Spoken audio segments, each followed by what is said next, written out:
We giving them trophies away like Naughty Dog. What is good, YouTube? What's up, PlayStation Nation?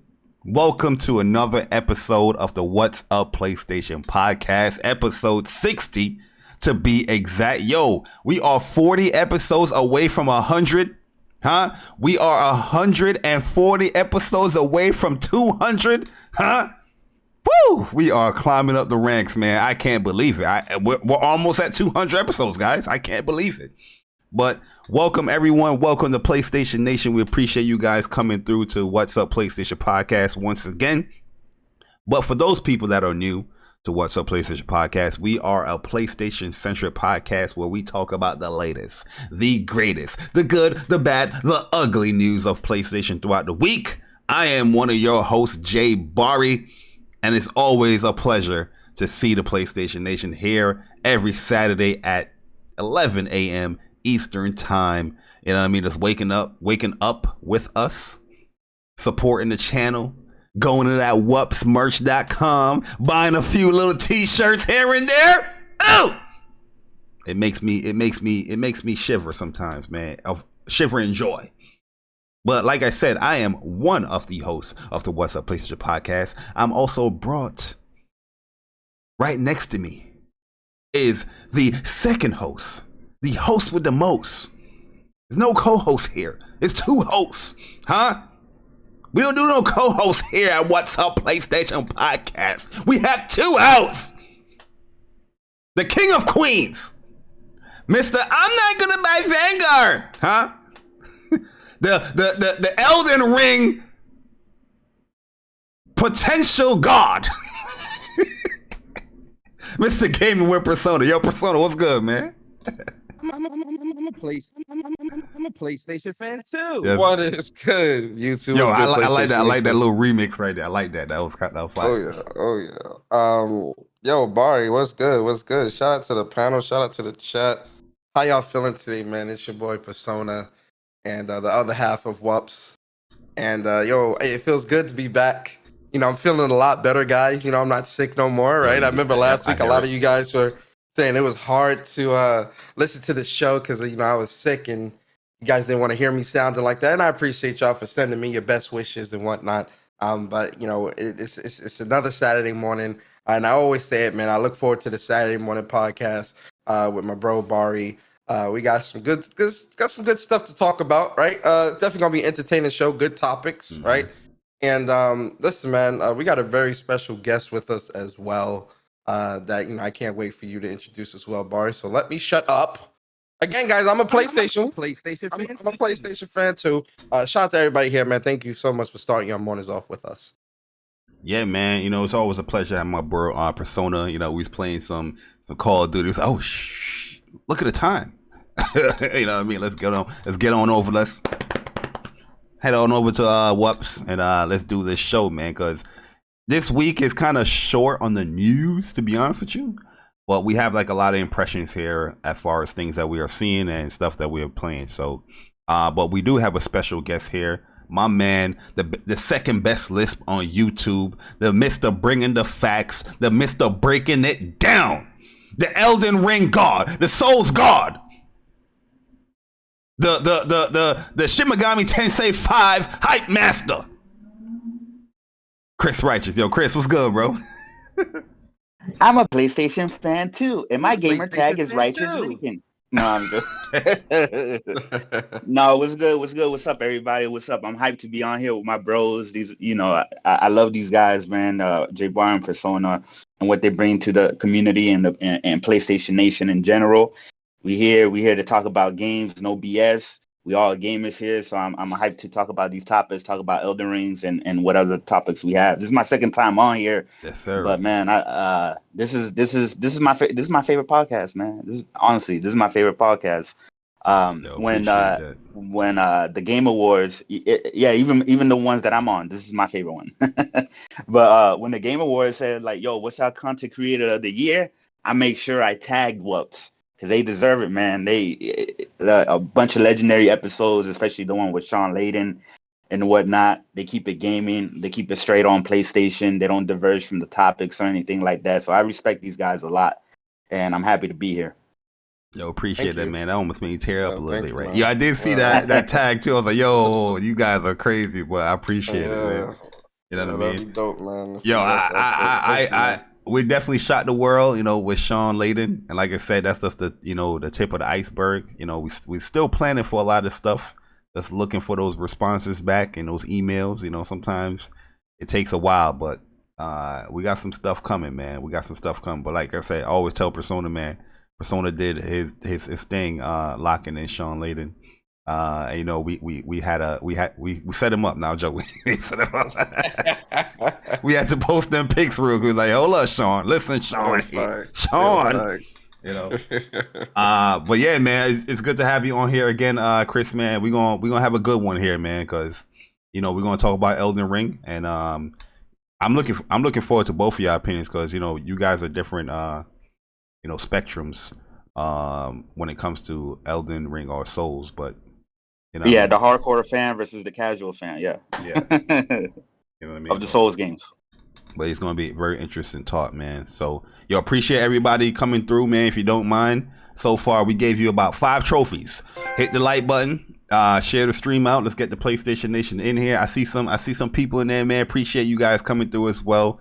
Thank you guys for supporting WUPS a lot. Yo, trust me and Persona, we always appreciate it.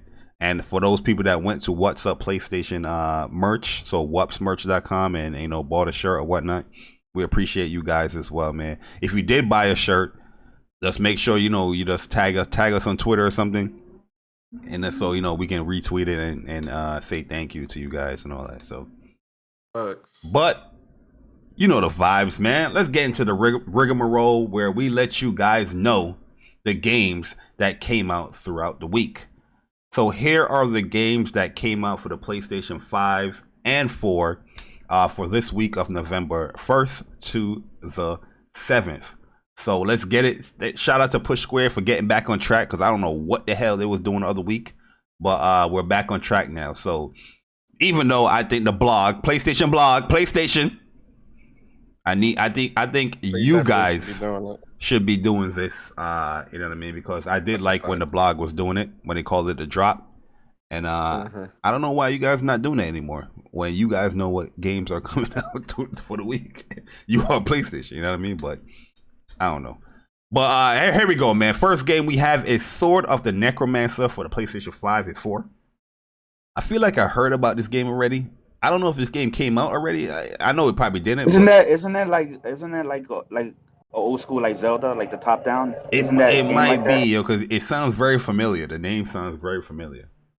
You know what I mean? So we'll see. Also, we have here First Class Trouble for the PlayStation 5 and 4. Knockout City for the PlayStation 5. So this is getting an official release on PlayStation 5. Shantae Half Genie Hero Ultimate Edition for the PlayStation 5 and 4. Jack moved real happy about that one. Oh yeah, especially that PlayStation 5. Jack Move gonna be on that. He's gonna be on that. Yeah, Jack happy about that. Blood Show for the PlayStation 4. Bloody Rally Show for the PlayStation 4. A lot of blood going on there for November 3rd. The Solitaire Conspiracy for the PlayStation 5. We got Demon Turf for the PlayStation 5 and 4. Ensodia for the PlayStation 4. Heliborn for the PlayStation 4. Just Dance 2022 for the PlayStation 5 and 4. Crazy, they still putting these games that Just Dance. Yo, games they out. sell, bro. They sell. I mean, these games sell like what? That? Like 5 million like each year. People be buying them, man. Just add a new song and people in there. Right, yo, that's a fact. It's crazy. Yo, everybody be mad at like COD or FIFA or Madden, but they'll buy that Just Dance every year for sure. They got the whole collection from 2000. That's good for that's fun for the family. Yeah. My grandma plays this. Yo, that's a fact. Go ahead. Yes, sir, yo. So Mr. Driller Drillland for the PlayStation 5 and 4. Pretty Girls Panic Plus for the PlayStation 5 and 4. That game just sound like an easy plat. You know what I mean? Because normally they have like the Pretty Girls like solitaire game or the little story game that you can just press R1 and the story just go mad fast. But we'll see my man iBad Driver See if that's on the his channel. If you put that on the list, that's yes, sir. Yes, sir. Yo, Super Sammy Roll for the PlayStation 5. The Binding of Isaac Repentance for the PlayStation 5. Yo, I was thinking about picking this up, man. 'Cause I got the original Binding of Isaac. Yep. I ain't finished it. I ain't gonna cat with you. But I was looking at gameplay for this one, and I'm like, yo, this looks pretty interesting. Yeah, right? so I thought I didn't have the Biden Addict because I saw Shu post this up, and I was like, you know what, I give this a shot. But I had the original. This is like a remaster of it. You know what I mean? Oh, this is a remaster of the original. Yeah, I think so. Oh, okay, got you. You know what I mean? So we have here Binary Star for the Infinite Binary Star. Oh, I read that whole wrong. I try to break it up in syllables of Infinite for the PlayStation 4. Call of Duty Vanguard for the PlayStation 5 and 4. I'm sorry, guys. Yo, let's go. He getting a little hype over there. We're gonna talk about it. We're gonna talk about it. Yo, Cave Bad for the PlayStation 5. Christmas Break 2 for the PlayStation 4. They back. Holiday games. They back. Damn, they're a little early. They're a little early, but they back. Hey man, no, they not. It's yo. If Mariah Carey song is playing, they right on time. Oh yeah, that's a fact. Mariah Carey. I heard Mariah Carey's song yesterday. It's definitely. Oh, they starting early. They starting early. Yeah. Oh yes. Okay. Absolutely. Okay, I'm with it. We have Fast and Furious Spy Racers, Rise of Shifter. Really? For the PlayStation. So did that Fast and Furious game ever come out? I don't know. I don't remember. It sounds like a different game. If it did, nobody bought it. I was gonna say, irregardless, it's a skill. Hey yo, y'all had Vin Diesel and Michelle Rodriguez come out and say they play Tekken. And y'all ain't buy her game. Y'all ain't buy her game, man. They gamers too. Tekken. I've been a gamer. I've been a gamer all my life. I play Tekken. Tekken with Ryu and Tekken, and I said, huh? Ain't nobody prep shorty before she came out on stage? Hey yo, Vin looked at her like, damn, you messed up. It's all good. Ain't nobody gonna prep shorty before she got on stage? They said, hey man, she got it. Yo, facts, yo.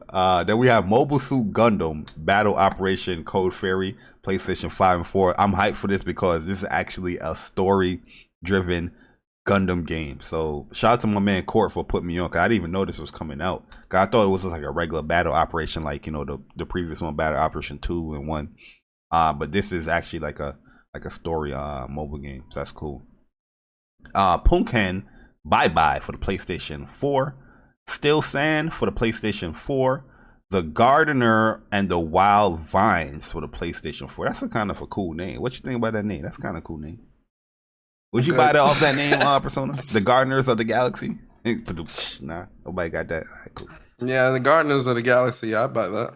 Yes, sir. Go around different planets, planting plants and shit. Yep. I'm with it, man. So that's the games for the week, guys. You know, let us know what games you picked up there. If it's like one of those. Isn't like Knockout City that's on Plus, and so is that what was it? Trouble. Yep. Yeah, First Class. Yeah, they're on Plus and shit like that. And also Kingdom of Amalur is on Plus, and that's a real good game. That's one of the Western RPGs that actually has pretty good melee combat. Yeah, I've always heard good things about that game. I just never got a chance to pick it up. But yeah, I definitely added it to the library for sure. You know what I mean? It definitely was. I never played Kingdom of Amalur, so I'll probably give it a try. Probably not this year, but you know, probably like during like a dry spell next year. No, not next year. Probably 2023 if it's January.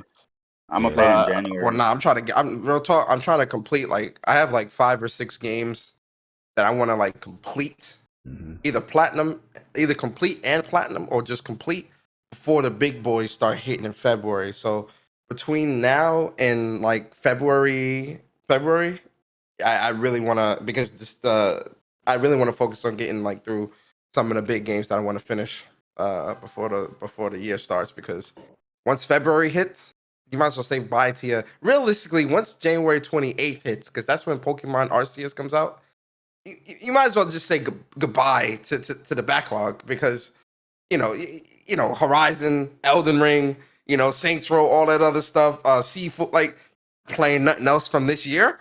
So you might as well work through it now, guys, because you're done. Once that hits, you're not going back. Yeah, November and December is definitely going to be like a game I'm going to finish is definitely Demon Souls.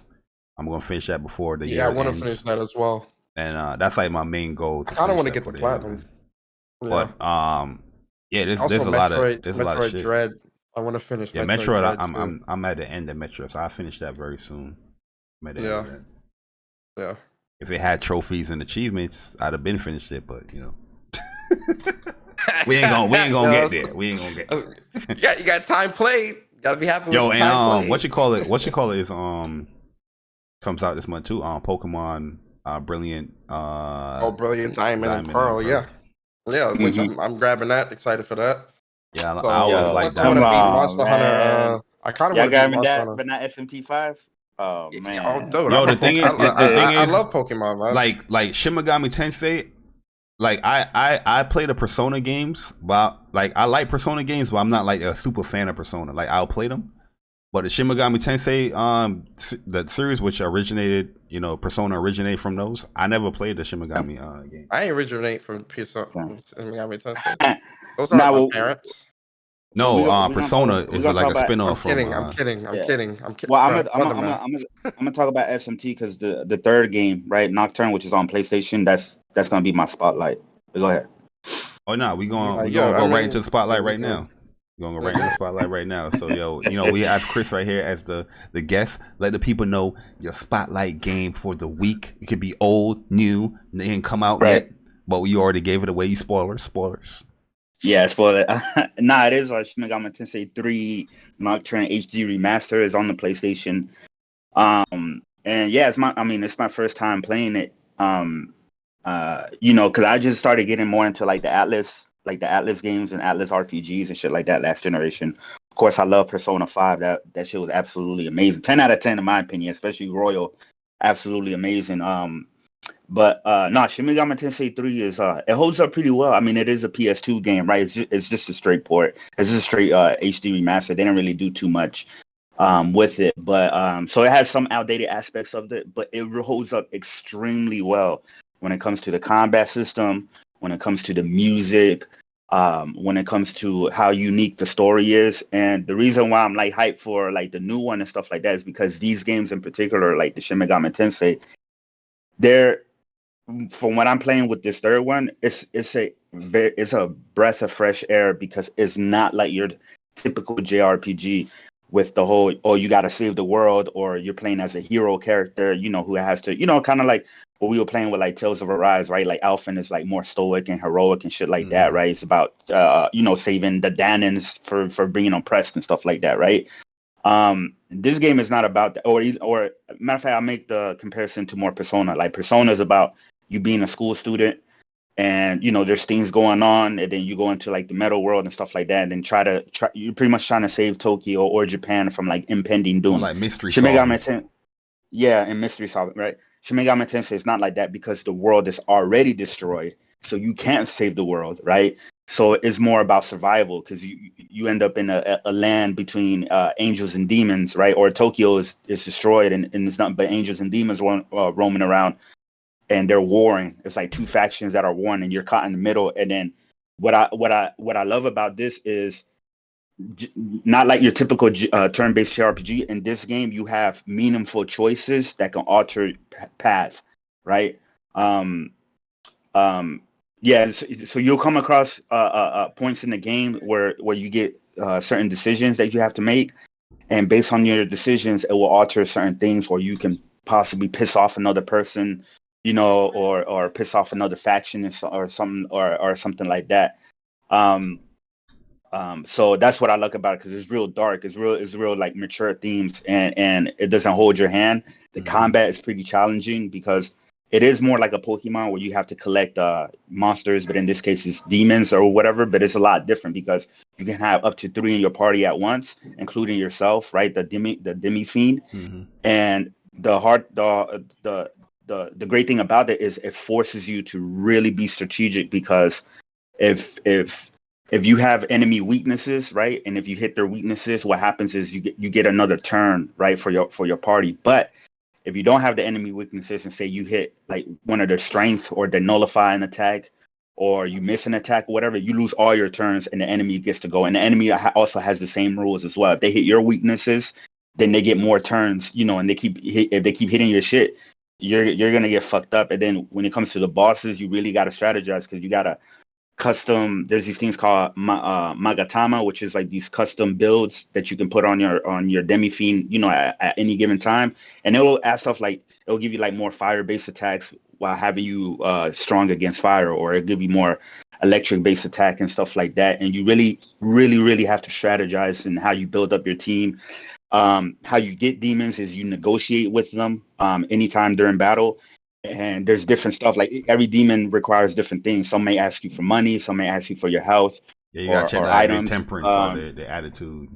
Yeah, but not like Persona. Persona gives you more of a cue of how they're feeling. This one is just like you really gotta guess what they want to hear and shit like that. But they can trick you as well too, because they can act like they're about to join you, take your money, and just leave, or just attack you or backstab you or some shit like that. So is really fucking good, man. Is really good, and this is why I'm hyped for the fifth one. I know it's PlayStation, right? But I'm hyped for the fifth one next week, because they're really opening it up more, and there's not going to be like this overworld, like the whole world is fully rendered, right? Because in all the Shin Megami Tensei games, when you go into the overworld, you're just like a little icon, you know, like typical JRPG, just like a little icon going from A to B. But I really love this. I'm really loving this game. It's a breath of fresh air from typical JRPGs, because it's not about saving the world. It's more about survival and who you piss off or don't piss off. You know what I mean? To make sure you ensure you're surviving. There's many different endings as well that you can get from it. So yeah, that's my spotlight game of the week. It's definitely Shin Megami Tensei 3 Nocturne HD Remastered. Yeah, man, that was really in depth right there, my man. Definitely hyped for that part 5. Yeah, like I've always seen those games, but I just never gravitated to them. Like the Persona one. Yeah, me too. Like I always knew about them from a long time ago. I just never played them, because when I was, you know, I was just the same nerd that I am now. Like I was always reading up on shit and finding new information about games. So I would always get all of the magazines, Game Informer, Game Pro, you know, Nintendo Life and PlayStation Magazine and stuff like that. And that's where I would get all my information when I was a kid. And I remember, you know, them talking about those games, and I was like, oh, what's this? But you know, I never really played them. So. Yep. The devil sagas and the devil whatever it's called, Devil Trigger and all that. I remember those. Yeah, that's why I didn't have them, because there ain't no way in hell my grandma would have let me have that. Yo, that same game with the devil thing, same thing, yo. It's same, and that's why Persona. Like when Persona 3 came out, my roommate was like, "Yo, you got to play this." When I was in college, you got to play this, and I played Persona 3, and I played 4 back to back, because I was like, "Yo, them shits is good," but I don't know. I'm just not the biggest fan of it. I'm more like you know, we'll talk about it another day. One time, we'll talk about it another day. But yo, Persona, man, spotlight game for the week. All right, spotlight game for the week. Listen, man, I know you're gonna break the rules, okay? Cause you're just a rule breaker. You're a rebel, okay? You're a rebel. But what's the spotlight game for the week? Or spotlight? I'm actually not gonna break the rules this week. So my spotlight game for this week is actually going to be Avengers.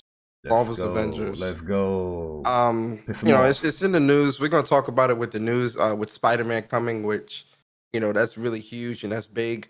But also they're gonna have a 4-player raid, right? And you know, a lot of people shit on Avengers because of the games as a service aspect of the game, but a lot of people don't really understand what the game, especially now, like in its present day form, what the game is offering you if you haven't played it before, right? You're getting a full single player experience. You're getting 3 full-length story expansions that, you know, continue the story from where it ends with Miss Marvel. And then you also get the online component as well, which is you know, you playing with your friends and, you know, doing different missions and doing different objectives and things like that. And then again, it's a very large slew of characters you can choose from, all with different fighting styles, different move sets, abilities, and things like that. So, when I look at Avengers, man, Avengers really is, to me, it's a great game. Now, is it a perfect game? Absolutely not. It definitely had its issues, and it definitely wasn't the greatest game in the world. But for me and what it's offering and with my expectations, I walked away from Avengers very happy because, again, there's a lot you can do there with the hive missions, the mega hives, the omega hive, the harder hive missions, and then the omega hive missions, the rift missions, the villain sectors, iconic missions, and things like that. It's a lot All there, the events right? that they do. The events, the events and things like that. Like the one that they had that I remember me and Bari did was the Cosmic Cube event, Yep. right? That jump was not easy. No, it wasn't, and it was fun, right? So I think with a lot of people and how they look at Avengers, I think a lot of you need to not hold Avengers to whatever standards you were holding it to when the game first came out. Yes, the game is ever evolving, but what you're getting day one, or what you get if you were to get into it now, is a lot to experience. And let's be honest here, a lot of folks don't even you're not. It's not your thoughts. It's not your opinions or whatever. You're going off what somebody else told you. I'm like, listen, man. Again, it's a great game. And then with Spider-Man coming, he's gonna be my main. Being able to web swing around all through the damn areas. Yeah, Listen, I want to see how they do his traversal. I'm ready. For sure. I'm ready. I know it's gonna be web slinging, and I can't wait. So yeah, Avengers is my spotlight, man, because especially since Spider-Man comes out this month.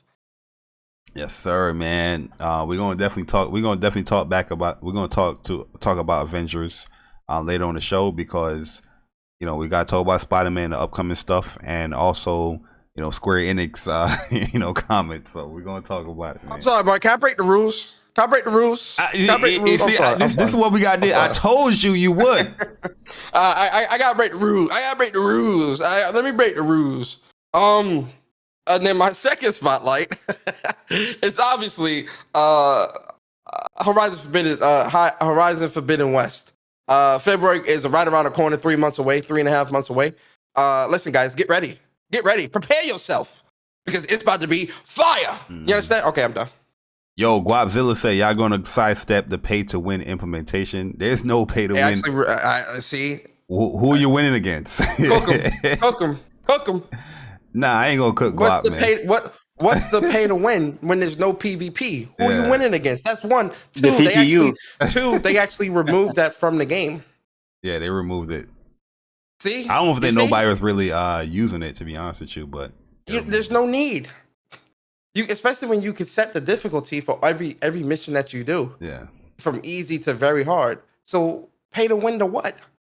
Yeah, like if you really want to level up in that game, you will either set it to like the second to last difficulty or the hardest difficulty. You're gonna get more XP points. So, but there's nobody to play against, so there's no pay to win. It's no different than like a game like Tales. Tales games are known for you can buy your XP points. You know what I mean? Nobody mentions that. A game like Persona, you can buy level 90 Personas. Nobody mentions those. Yeah. So. In Vanguard, you can buy, or in Call of Duty, you can buy blueprint guns. No one mentions that. Yeah, that's what I'm saying. Like, come on, man. They didn't like Last of Us and Uncharted multiplayers. They had pay to win stuff on there too. You can buy weapons. Oh man! Oh yeah, Last of Us is pay to win. Yeah. Because I bought the shotgun. I bought that combat shotgun because that junk was so OP. Because I was using regular joints, I was like, "There's no way I'm just going to be using no regular joint." And you know what I mean? Everybody in here got a shot. Everyone was using it. It was Jesus. Yeah. Hopefully, I don't bring that up. It was nothing really to bring up because, like I said, nobody was really using it. Nobody was really buying. People in Avengers. They would spend their units or their credits more so on like costumes. Nobody was buying yeah, that's what I was buying. XP boosts. Yeah, like y'all said, they just put that in, and they just implemented that like 2 months ago, or a month ago. It was like one of the removed it. They did it. That wasn't something that was always in the game. They just did that like 1 to 2 months ago. Yeah, and like I said, there's no PvP, so that's probably why people didn't really speak on it because people only have a problem with pay to win if it's like versus other players. Yeah, like if it was like a you're going PvP, against the computer. if it was a PvP aspect, then yeah, that would have definitely got brought up. But my spotlight game is gonna lead into, you know, our first impressions with Call of Duty Vanguard. Cause yeah, this one caught me off guard, man. You know, the beta, the alpha, I didn't like it at all. It was a game where I pre-ordered and then simply canceled after that beta. And I was like, yo, there's no way. Especially on top of, you know, having the Modern Warfare engine and how that game played and how this game was playing, how it was slow and not incorporating any movement. And the final release came out, and it's the complete opposite. Like, I kid you not, it is a complete opposite of my thoughts from the beta. It's not perfect, but I feel like if Sledgehammer was so quick to, you know, listen to, you know, the players before the game came out, I'm going to give them the benefit of the doubt when it comes to, you know, as the game, you know, evolves. But yeah, my impressions real quick. I like the game a lot. I do feel that there's a gun balance issue going on with the game so far, because there's one gun that everybody's just using. You know, people might be using like the MP40 or the Tommy gun as well. But that STG is the go-to gun right now. That's the only real fear I have, because I've been trying to use like other ARs, but it's just outclassed. It's simply outclassed by the STG.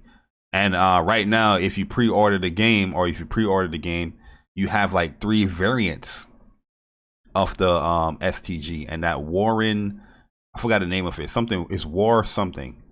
That variant is just simply the best variant where everybody's using it, and yo, you get dropped. Also, one of my biggest issues is the TTK, the time to kill. I feel like it's too fast. They need to increase it a little bit, man, because you have pretty much some good maps in this game.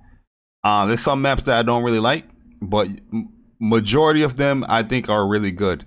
But it kind of ruined the experience of the map, because there's the head glitching spots on top of the time to kill.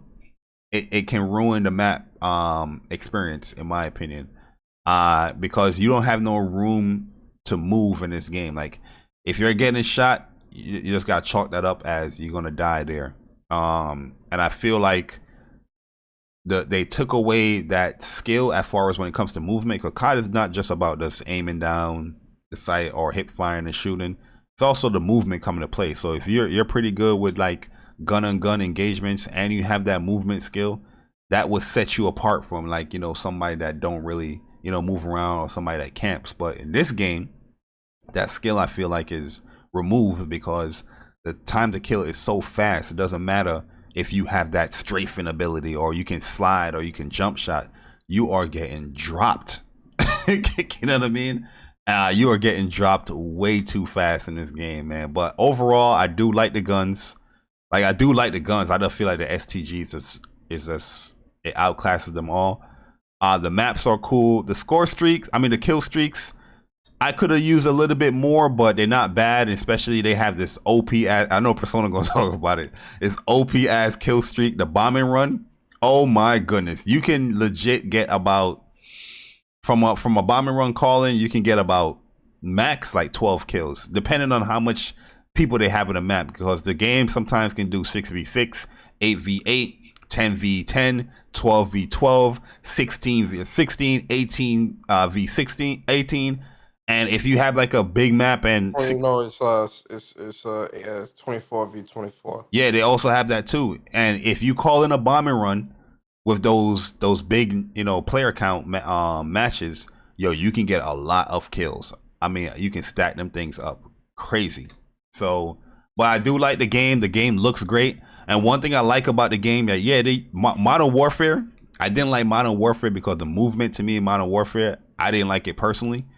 It was just a lot of animations, and you know, you have to do certain cancels to get out the animation, which you learn over time, but it was just an additional thing. But this movement here, it feels very reminiscent to like how Treyarch would do their game. The jump is good. The slide is a good distance. You got to turn that slide toggle from hold to just tap, and then you're gonna have a much better experience. But yeah, I like the movement in the game. It's a fast-paced Call of Duty. This game is very chaotic. It is very fast-paced. You know, some games you can have a little bit of kills, or some games you can stack up a good 60, 70 kills easily in this game. So, but I really like it a lot, man. Persona, what's your thoughts, man? Yeah, man. I think for me, one of the things that I have to wrap my head around with this game compared to Cold War, because in Cold War, you know, I could run and gun. You know, I got my Tet 9, I got the Marshals. You feel me? I could run and gun, and like I could mow, yeah, I could strafe, I could mow fools down in Cold War. In this game, because of how the maps are set up, but also how the amount of players are in the game. Also with well, mostly it's the time to kill, personally, because you know when it comes to gun-on-gun engagements, if the time to kill was adjusted a little bit better, I would be able to like outclass a lot of people. But because the time to kill is so sporadic, because the way my Call of Duty brain works is I strafe either to the left or right, hip fire, then aim in. Yeah. In this game, I strafe and aim and hip fire, I'm dead because they're already aimed up or whatever they're doing, and it just catches me off guard. So like this game doesn't really promote a lot of running and gunning. You definitely want to sit back and kind of just pick people, not sit all the way back like sniping, but it's definitely more of get your marshmallows. Yeah, you got to monitor a little bit. So like what I'm trying to wrap my head around is to stop running around, really, because it's just not doing me any favors. Yeah, I'm the same way because bit more strategic. I'm the same way because like I like to strafe and I like to slide and jump. But as soon as you do any type of movement while you're shooting, you're dead because that person is just spraying and praying. And the fact you legit would die with 2 bullets or 3 bullets. You would die instantly. So yeah, it's very quick. So I'm trying, and that's kind of why like my KD is suffering right now and whatnot, because I'm really thinking, yo, man, I can run around this map. I got this super fast, because the strafing in this game is really good. Like even with ARs, like it's fast, it's snappy. I'm able to strafe, but it's just the TTK is so high or so low. I don't. My normal COD tactics don't work here. So now what I'm doing is I'm running around. I'm running around the maps, understanding the spawns, but also trying to figure out a different strategy of how I want to attack this game so that I can, get my big kills and know where to go and the spots. And I got some of the maps down packed, but so many maps that you got to learn and so many patterns. That's a good thing in my opinion. It's a lot of maps. I feel like, especially a lot of maps, especially with the last Call of Duties. The last Call of Duties, you had like about 10. Modern Warfare launcher, like probably like I think like 11 or no, Modern Warfare launcher was like 9 or 10 maps. Black Ops launcher like 12, I think, but it was like different variants. This map this game right here got like legit like different 20. maps. Yeah, there's 20. So it's a lot. It's a lot of maps. So I like it. I like it a lot. I think one of the things that I can appreciate as well is that the maps all feel different, right? They still, a lot of them feel like long range maps, but then even like, they got the smaller maps, the mid size, the smalls. But one thing about the maps is that, they all feel different, right? And they all serve like a different purpose. But I do like the game. I do like the guns. Well, the gun, because I've only really been using the MP40 and the STG. Exactly. Just because the STG is just too. It's too good. It's too powerful. It's too powerful. They need to nerf that. Being honest, no matter what range you are, you're gonna die in 3 bullets. Yep. The class setup process, I like it as well. The whole gunsmith thing, where you really don't have to sacrifice one over the other. You can kind of just build up an entire like weapon now. Yeah. I like that, man, because they got like now they have like these kits and like these perks, perks and stuff for the gun. So like you have sleight of hand on the gun. You got like surplus, or it's this other one where like you can move, like if someone is shooting you with like paralyzing bullets, you're able to like negate that or whatever. So There's I no do like that movement because it penalty. really, I do like that because that actually brings a bigger variety to the game, right? And a bigger variety to how you create classes. Thank God lightweight is back. You feel me? So lightweight is definitely good. And one of the biggest thing with me is the sprint out time, the sprint movement speed. They fixed that because that was a huge issue in the beta where like your sprint out was so slow and you might as well just have just walked. But with the updates and the patches that they did, yeah, that sprint out is definitely gone. They slick because like I like the gunsmith in this game, but just due to them increasing the sprint out time from the beta to now, they punish a lot of sprint out time stuff. So if you add a clip, sprint out time -3. If you add, you know what I mean? I'm like, yo, if you add a stock, you know what I mean? Like your sprint out time, yo, a lot of stuff in this game. If you want speed, even if you add a stock though, one thing about Cold War that I didn't like that this game does right is because in old school Call of Duties, when you add a stock to a gun, it was supposed to increase your aim movement speed and your strafe speed. Cold War, it didn't do that for the ARs. That's one thing I did not like. No stock to do that. Yeah, there was no a stock that actually increased your aim movement speed to where you can not obviously not movement like normal base movement, but your aim movement and strafe speed should go up when you put stock on. One thing about Vanguard is it works as intended. Where when you put stock on an AR or on a LMG or something like that, your strafe is going to increase your aim strafe, not just regular movement, your aim strafe, which is good. That's how stock is supposed to work. So I'm glad that this game got that right with the whole some of them got some ARs. weird penalties though, because there's one that increases like your aim movement speed and like your horizontal recoil, but it will be like, oh, your accuracy is -2 or your hit. I understand the hip fire part, but it would like understand the yeah, go ahead. I don't understand the point values. The point values for the pros and cons is kind of weird because it's like +1 or +2. Like I like how Cold War had it where it was the actual. You show the amount of numbers. Like they would like show the actual thing. 20, -20 or -10 or whatever. I don't like it in here where it's just like a 1 or a 2, and I'm like the worst punishment is that initial accuracy one. Like you feel that because yo, it doesn't matter if it's -1. Like. You know me, man. I like to have no stock sometimes because I like the speed and the movement. Yo, if you put no stock, it's going to have that -1 initial accuracy, and you see the gun. You shoot your gun, but the bullet is going somewhere else off that first shot. And it's like, yo, in this game, that's death.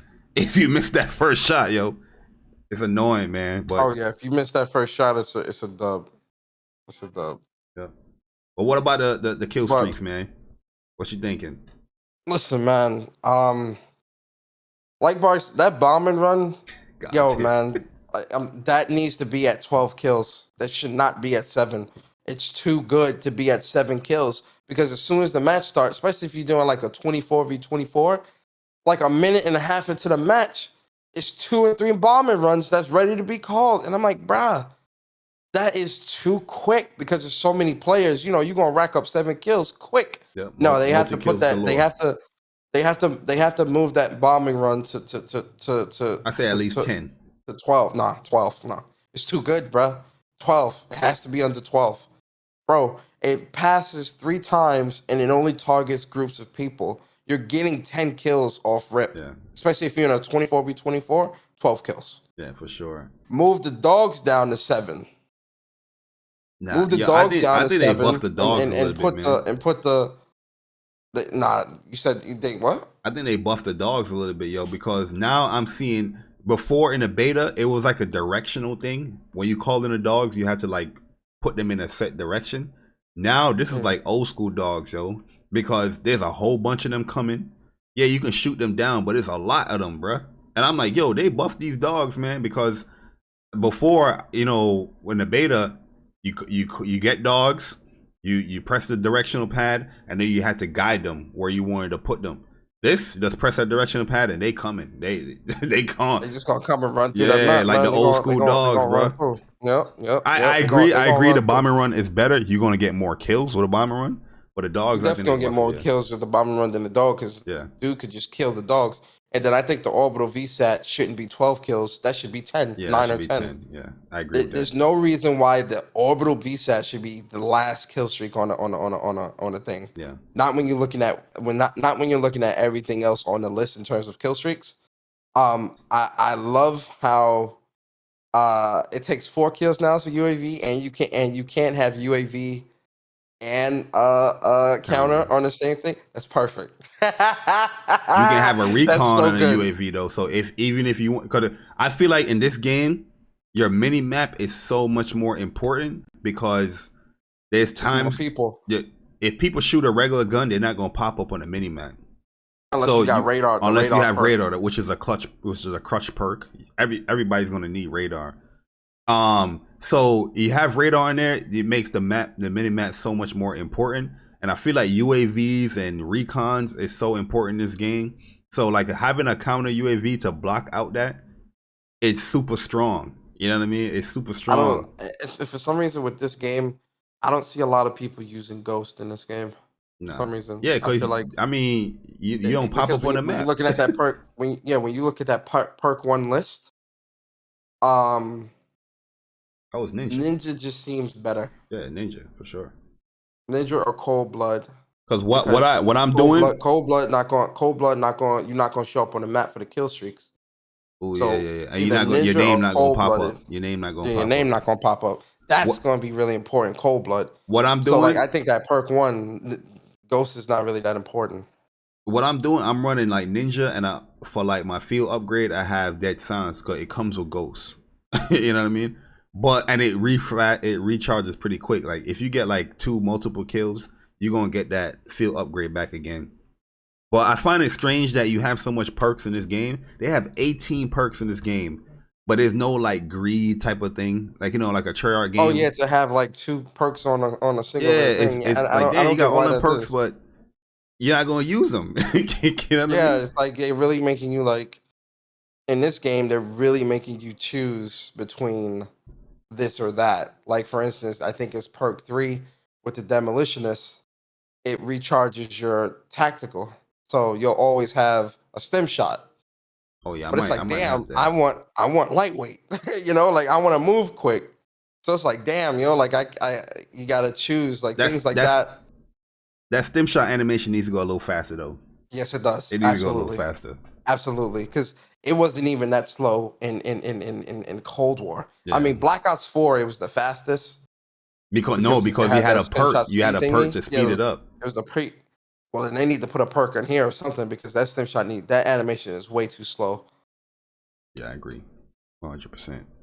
But yeah, in terms of like the maps, the guns or the gun, the servers are solid, right? And it's a full experience because you're getting zombies, multiplayer, and single player all in one. Really, it's all there. Day one, ain't gotta wait. And match XP. From match. Does XP it have co-op? Things like that. Yes, it does have co-op. Yeah. Zombies and like for zombies. Yeah. I think from beta to now, it is definitely a very highly improved experience, and this is definitely a COD that I'll be playing throughout the year. Yeah, and hopefully they listen to a lot of the things because I know they hear the TTK. I know they hear certain things with the kill streaks because they switched up the death machine and the war machine kill streak because the death machine is just better than the war machine. You know what I mean? The biggest gripe for me right now, and I've been playing about maybe 9 hours so far between yesterday and today. TTK.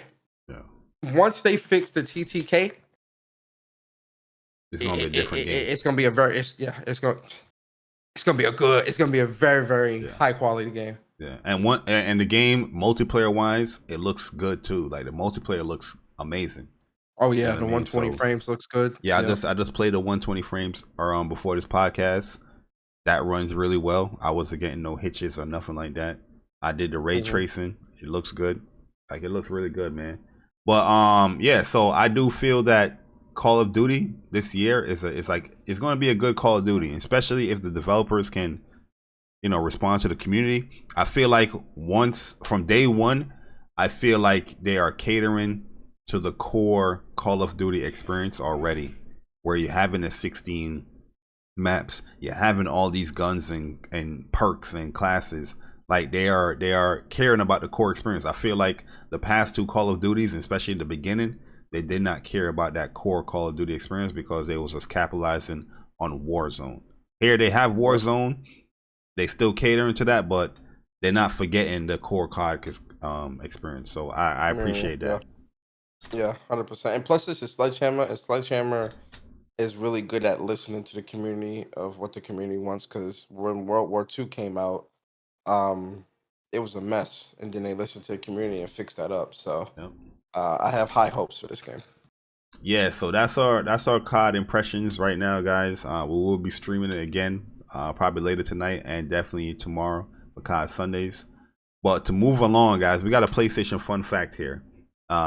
Just before we get into the news. But once again, like I said, the news is pretty much short this week. But we have a lot of impressions to give. So the PlayStation fun fact for this week: in November 2010. The Air Force Research Laboratory created a powerful supercomputer, the Condor Cluster. It was made by connecting 1,760 PlayStation 3s, which included 168 separate graphical processing units and 82 coordinating servers in parallel array. This supercomputer was capable of performing 500 teraflops, and it was the 33rd largest supercomputer in the world, made from PlayStation 3s. Listen, don't underestimate that PlayStation 3, man. That PlayStation 3 was a beast. Did you guys know this? I didn't know that. I didn't know it. But yeah, you're right. Like the PlayStation 3, a lot of people really underestimated that console because look how much has been used outside of gaming. It's been used within the military or like what Jay Bari said, and all these supercomputers and different things that they use the PS3 for. They really built a crazy ass system with the PS3, man. Even with all like the mishaps that happened, but yeah, the PS3 was a beast fucking console, man. Absolutely, man. That's crazy. Like these fun facts of the PlayStation 2 being like a supercomputer, the PlayStation 3 doing that. I'm like, damn. Looking up this stuff is kind of fun because these stuff I did not know about PlayStation. Real talk. So PlayStation 5 about to be like the ultra computer, like facts, the AI right? From iRobot. Yo, that's a fact. Yo, it's about to be Skynet. Yo, facts. Terminator about to be created from a PlayStation 5 or something. I'll be back. Yo, so let's get into the news, man. I know you guys ain't know that in the chat, so don't be fronting talking about I knew that, Jay. I knew that. What's up, PlayStation? You ain't fool me. Nah, y'all ain't know that. Y'all know y'all ain't know that. Stop playing. So, yo, let's get into the news, man. We got the first news here. PlayStation Now games for November, man. Mafia Definitive Edition, Celeste, Final Fantasy 9, totally reliable delivery service. So, a lot of games being added, man. They on the campaign of adding, each Final Fantasy game to PlayStation Plus. But what are y'all thoughts on? What are y'all thoughts for November, man? Is the games good? Are these good games? Yeah, I'll say it's a pretty solid month. I already own FF9, but if anybody hasn't played it, I definitely highly recommend it because it really holds up. It's a very good. It's my third favorite Final Fantasy. And then I never played Celeste, but I heard a lot of good things about it, so I'm definitely gonna pick that up because I heard nothing but great things about Celeste. Absolutely. Yeah, Mafia is a really good game. And Mafia too. That's the whole collection, right? The whole. The first one. It's just the first. I never one. played it. I never played Mafia. The only one that I played was the third one, but I didn't like it. I never played the first two. The first one is this is the remake that they did, and it's really good, man. The remake came out really good. Some frame issues here and there, but not anything too crazy. It was a really good game. I enjoyed it quite a bit. And then, totally reliable delivery service. Never played that. Not going to. I'm good. Final Fantasy 9. That's one of the Final Fantasies I actually did not play. But I already had this game, so, I'll get to it eventually. and then Celeste. I remember when this game was nominated in the Game of the Year category for the Game Awards, I think like 5 years ago or something like that. I remember that, yo. And I was like, what? What game is this? And I was looking at the gameplay, I was like, huh? Man, let me buy this and see like how good it is. To me, overhyped, but I only played like maybe 2 hours of it, and I'm like, I'm good. But it's all right. It's not too terrible. But overall, a good month for PS Now. Yeah, I feel like it's a good month, man. Especially with Mafia, like the whole campaign of adding each Final Fantasy to now. It's a really smart campaign. Hopefully that leads up to some type of 16 announcement or any type of Final Fantasy announcement. Yeah, the totally reliable service. I'm good. But Mafia 1 I didn't play. I remember playing Mafia 2 in like college. But yeah, this Mafia Definitive Edition, the remake or remaster, it looks really good. Like they did a good job with it. But yeah, I feel like it's a pretty strong month. If you guys are subscribed to PlayStation Now, you got some games in there, man. So you will have Mafia up until February 28th. PlayStation Now, these games they come and go. But yeah, that's the only one they have like a date that it's gonna get out of service. So yeah, man, that is the first bit of news. PlayStation Now. Let us know your thoughts in the comments, and see how you feel about that. This one is really funny, Persona, because I felt like we was talking about this. Is like, if they don't have no PS5 treatment or no update, we ain't copping this game. You're not gonna disrespect the PlayStation Nation out here. Facts. You know what I mean? That supported this game out on when it was kickstarted. It was mostly PlayStation gamers. I don't care if Microsoft bought you or whatnot. You got to support that PlayStation that supported the game initially, right? Facts. But now we are seeing a Psychonauts 2 PS5 patch for better resolution and stability with the frame rates. You know what I mean? So yeah, how you feel about this, man? Is this something that you will get now, or are you still on like, you know what, I'm just wait it out? But it's still playable still through backwards compatibility. Yeah, it's not a PS5 upgrade. It's just it's just like they did some tweaks to the game on PS4 version. Mm-hmm. I'm good. Like, is it a PS5 version? What are we getting here? Not a native Improved PS5 PlayStation's version. Yeah, that's what I'm saying. Improved PS4 version's resolution and stability on PS5. It does not look like no, I'm good, man. I'm good on this. Like, I'm not buying this game. I'm good. It's not getting my money at all. Yeah. Now, maybe on a deep sale where it's like $9.99 or something, I'll pick it up. But right now, for $60, no. Nah, if it was a PS5 update, I would have bought it. But go ahead, my bad, Chris. I'm just saying with Persona. Eventually I picked this game up, but like what he said, like on a deep sale and like a heavy discount and stuff like that. So I mean, I heard none but good things about it. I never played Psychonauts, so a lot of people saying it's a real good game, and I'm sure it is. But yeah, because they're not like fully supporting like PlayStation or whatever, like you're not gonna have like one console have a next gen upgrade, but then the one that I'm gaming on, and you're also saying that I have to pay $60 for it. But you're not gonna have any type of substantial upgrade or any type of support, DualSense or anything like that. So yeah, I get it on the sale like $10. Absolutely, man. Like, especially with the Kickstarter and how many of the PlayStation 4 owners were supporting the game. Yes, I understand that it was promised for the PlayStation 4, but things change. You got the budget through Microsoft acquisition, and there's no way you should be putting your game on a PlayStation platform and not having a native PS5 update or version. If it would have had a native PS5, it probably would have got on the MPDs that month. Yeah, real talk. That's not even like a diss or a shade. That's just real talk. You know what I mean? But yeah, Psychonauts, man, got a PlayStation 5 patch for the backwards compatible PlayStation 4 version, and it's improved PlayStation 4 version resolution and stability on PlayStation 5. So it's going to look cleaner. It's going to run better on PlayStation 5 if you're playing it. So yeah, I give them kudos for actually, improving it, but we want that native version. You feel me? Sucker Punch. I'm not Sucker Punch. I'm looking at the Ghost of Tsushima news. What they call it? Double fine. You're about to get fined if you do that again for the PlayStation Nation. Triple fine. Yeah. About to get triple fine. Yeah, I like that. Yo, facts. You know what I mean? I like that, yo. So yeah, moving along here, man. Yo, the game that keeps on giving. The most underrated game of 2020. Ghost of Tsushima. New patch update for Legends, with adjustments, random spawn locations and rivals, and survival, balance tweak here and there for the classes and gear, much more, man. So yo, I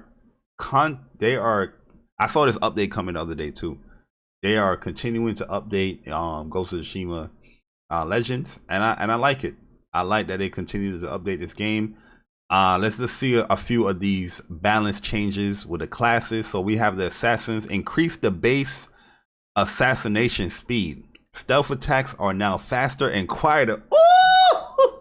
That's good, man, because that was always a problem. Yes, the animation will be too long in the middle of battle. And you getting like popped up like, yo, you trying to assassinate somebody when you getting hit up. Yeah. Because in the main game you had to upgrade the faster stealth assassination shit like to that. Get the little poke. Yeah. Yep. So they have removed the experienced assassin's technique, skipping that, adjust by the shadow strike technique. While the shadow strike is active, the assassin will be invisible to enemies. Oh, that's a big buff. The shadow strike increased scales slightly with stealth attack damage. Oh, they buffed that move crazy. Yeah, they buffed assassin like really high. Oh yeah. So no Ronin love? Oh, we're gonna get to it. We're gonna get to it. We got the Hunter, staggering arrow, reduced cooldown, Archer Spirit, reduced cooldown. So you got a reduced cooldown, couple of seconds from 55. That's good because that Hunter, their abilities took way too long. So yeah, I'm glad they reduced that. Yeah, because you're playing this character that's supposed to be like a long range, but if you use any of the abilities, you got this long timer before you can actually, do it. So yeah, I agree with that. Samurai Raging Flame increased cooldown. Oh, so they nerfed Samurai a little bit. Yo, Samurai was OP, dog. Bro. Samurai was the best, man. You could take on an entire fleet as a Samurai, especially if you're using the life siphon ability while you fighting. Like you take their blood and all that while you fight, so you would always be getting healed even if they hitting you. Samurai OP. Yo, Samurai got nerfed.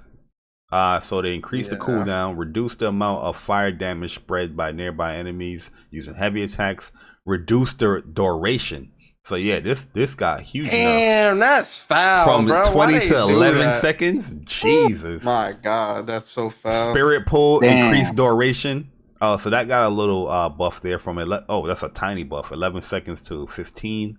Explosive blade increased duration, little buff there. Fixed the bug where explosive blade would not trigger explosion in some cases. Let's see Ronin. Note, despite the item adjustment below limiting Samurai and Assassin's classes to maximum of 6 concussion bombs, the Ronin will still remain at a maximum of 12 concussion bombs. So Ronin ain't get touched. Let's go, because Ronin is the healer of the group. Yo, because the Ronin was the most used one. Ronin. I think the Ronin was the most. Ronin and Samurai was like the most used. But Ronin is Ronin is also the healer of the group. Yeah. You can't touch Ronin because that would affect the entire team composition. Yeah, you can't nerf or really buff the Ronin because that class I think is pretty stable as far as what it delivers. Yep. But I'm happy about the assassin buffs though. Yeah. Assassin got buffed. Go ahead, Chris. No, I was gonna say I always felt like the Ronin because that was my main character that I always used. Yeah. I always had to heal y'all. Remember, I always had to resurrect y'all. Yo, Chris, you know what? I'm a Ronin main as well. So listen, I'm not going to bash you Ronin players. We need y'all. You know what I mean? We need y'all. You know what I mean? That's the assassin. Assassin ain't getting no healing. Man, I was getting more kills than an assassin with the Ronin. Nah, assassin got a little heal. If you do like the smoke joint, you can. Garbage. Yeah, it's not like crazy though. It's not like crazy. Nah, but yeah, I mean, I didn't really feel like the Ronin needed any tweakings. I felt like it was pretty well balanced. So Yeah, I agree. yeah, man, it's dope as updates. Absolutely, that's a really good multiplayer. It's a really good multiplayer, man. A multiplayer that's free. Yeah, but Yeah, you know, A multiplayer with a lot that you can do, and they're talking about. The only thing that I hope for is they find a way to implement PvP duels. I think that would take it to the next level. Yeah, in my opinion. If they add PvP, I feel like they should do away the class and just have it like, oh, you're like Jin Sakai kind of thing, and just have everybody have all their abilities. I don't know how you feel about that. If they have the classes remain, because like if you fight against a Ronin and you hit him almost dead, and you go, what is it? He got another round. You know what I mean? Where everybody else don't have that. Yeah. No, but I think maybe you can make it to where you interrupt him though. Like, I think it'll be like the game, because in the game when you do the solo duels, right? You can't use any of your techniques. Like you can't use smoke bombs or anything like that. It's just it's just fighting. Yeah, if they do it like that, that's gonna be really good. Yeah, I would like that. It's not no like healing or like bombs and all that. It's just straight sword on sword. It's like you do have your if they do it like techniques that, though. That like if you press triangle and circle, you have that like lightning dash. Yeah, but they could just incorporate that to be more of like a sword technique and not necessarily a support technique. Yeah. So like if they do that, hey yo, listen, bro. Ooh. Yeah, that'll be dope. Yo, that's gonna be fire. I'm gonna be cooking all y'all too. Absolutely not, but that'll be dope. Listen, man, you ain't listen. I get it, boy. You ain't gotta admit it to the chat. You ain't gotta admit it. Absolutely not. But I like it though. I like that idea. I think that would be dope. Yeah, because that multiplayer, you can do so much with it. Even though people claim that PlayStation don't got no multiplayer games, but when you do mention Legends, everybody say, "Oh, that don't count." Like, how that don't count? Yeah. But, PlayStation launched with a co-op and PvP game on PS5, which was Demon Souls. So I don't know what people are talking about. Yep. So it's a strange thing out here in these gaming streets. But moving along though. But shout out to Sucker Punch. Real talk, you're doing a wonderful job. I feel like the Samurai a little bit harsh on those nerfs. Because it's not like it's like 10 seconds. It's almost 20 seconds. You know what I mean? Of like, you lessen the duration. 20 seconds is a long time. Like damn, because even when I was using Samurai, I was like, the Samurai is kind of beast. I get the nerf, but I think it's a little too harsh. The Samurai is supposed to be like the tank of the group, so I really don't like how they're nerfing them down like that. Yeah. Samurai's the tank. Ronin is the healer. The two of them. Hunter is Hunter is the debuffer, like a controller, and then Assassin's DPS. Yeah. Yeah, the Hunter class is good too. I know a lot of people wasn't using the Hunter, and I feel like with those buffs, as far as like the cooldowns with her abilities, I think a lot of people start using because those abilities are really good. It just took a long time to come back. Mm-hmm. Yeah, hell yeah! Even in the main game, when I was playing the DLC again, the builds that I was doing with Jin Sakai with like the different, like the different Inari charms that you can put to get like different results. I did a straight like bow and arrow build with like increased knocking and like chances of poison arrows and headshots to give you your arrows back and shit like that. And I was taking out entire camps without bringing out my sword at once. Yeah, you can definitely clear out a camp with your bow and especially that long bow. Oh my god, headshot, whole lot. But shot blow, now you did. Now you did. Yeah. We got some surprising news here. PlayStation just randomly comes out, that's a regular November, morning and say, that's a random tweet. Shout out to our friends Devolver Digital on their public offering today. We are honored to be an investor. Keep shining the light on those great indie games. So PlayStation is actually an investor now, small majority.